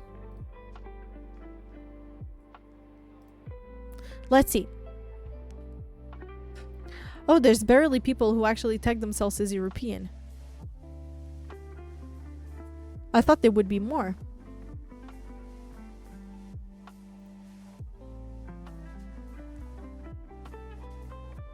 I thought there would be way more. But I hope you guys had a wonderful day. And I hope I'll be able to see you guys soon. I mean, tomorrow night I'm gonna be here, so... Oh, I'm trying to find people to raid. But I think we can go for Electra. I think she started 1 hour ago and she's playing Eliza, so we can just give her a lot of love. She's also a Portuguese girl who lives in Sweden, so we can just give her a lot of love. Don't forget the raid message, guys. Emizaki's words are here. If you have my emotes, feel free to use them. If you don't have them, feel free to use any other emotes that you might have or enjoy, even if they're yours, your favorite streamers or anything, or even Twitch, or no emotes at all. Just let's give a lot of love to Electra. Thank you so much for coming and for making me company. I really do appreciate it. It's always forever appreciated. And I want to wish you guys a wonderful, wonderful, wonderful day. And I'll see you guys tomorrow for my Sims Cozy Bundle. I'm so excited. And yeah, I love you guys, and I'll see you very soon. Bye. Stay comfy and stay classy. Bye-bye. And if I don't see you tomorrow night, I'll see you on Thursday morning for more Emio. Okay, that's it. Bye. Love you.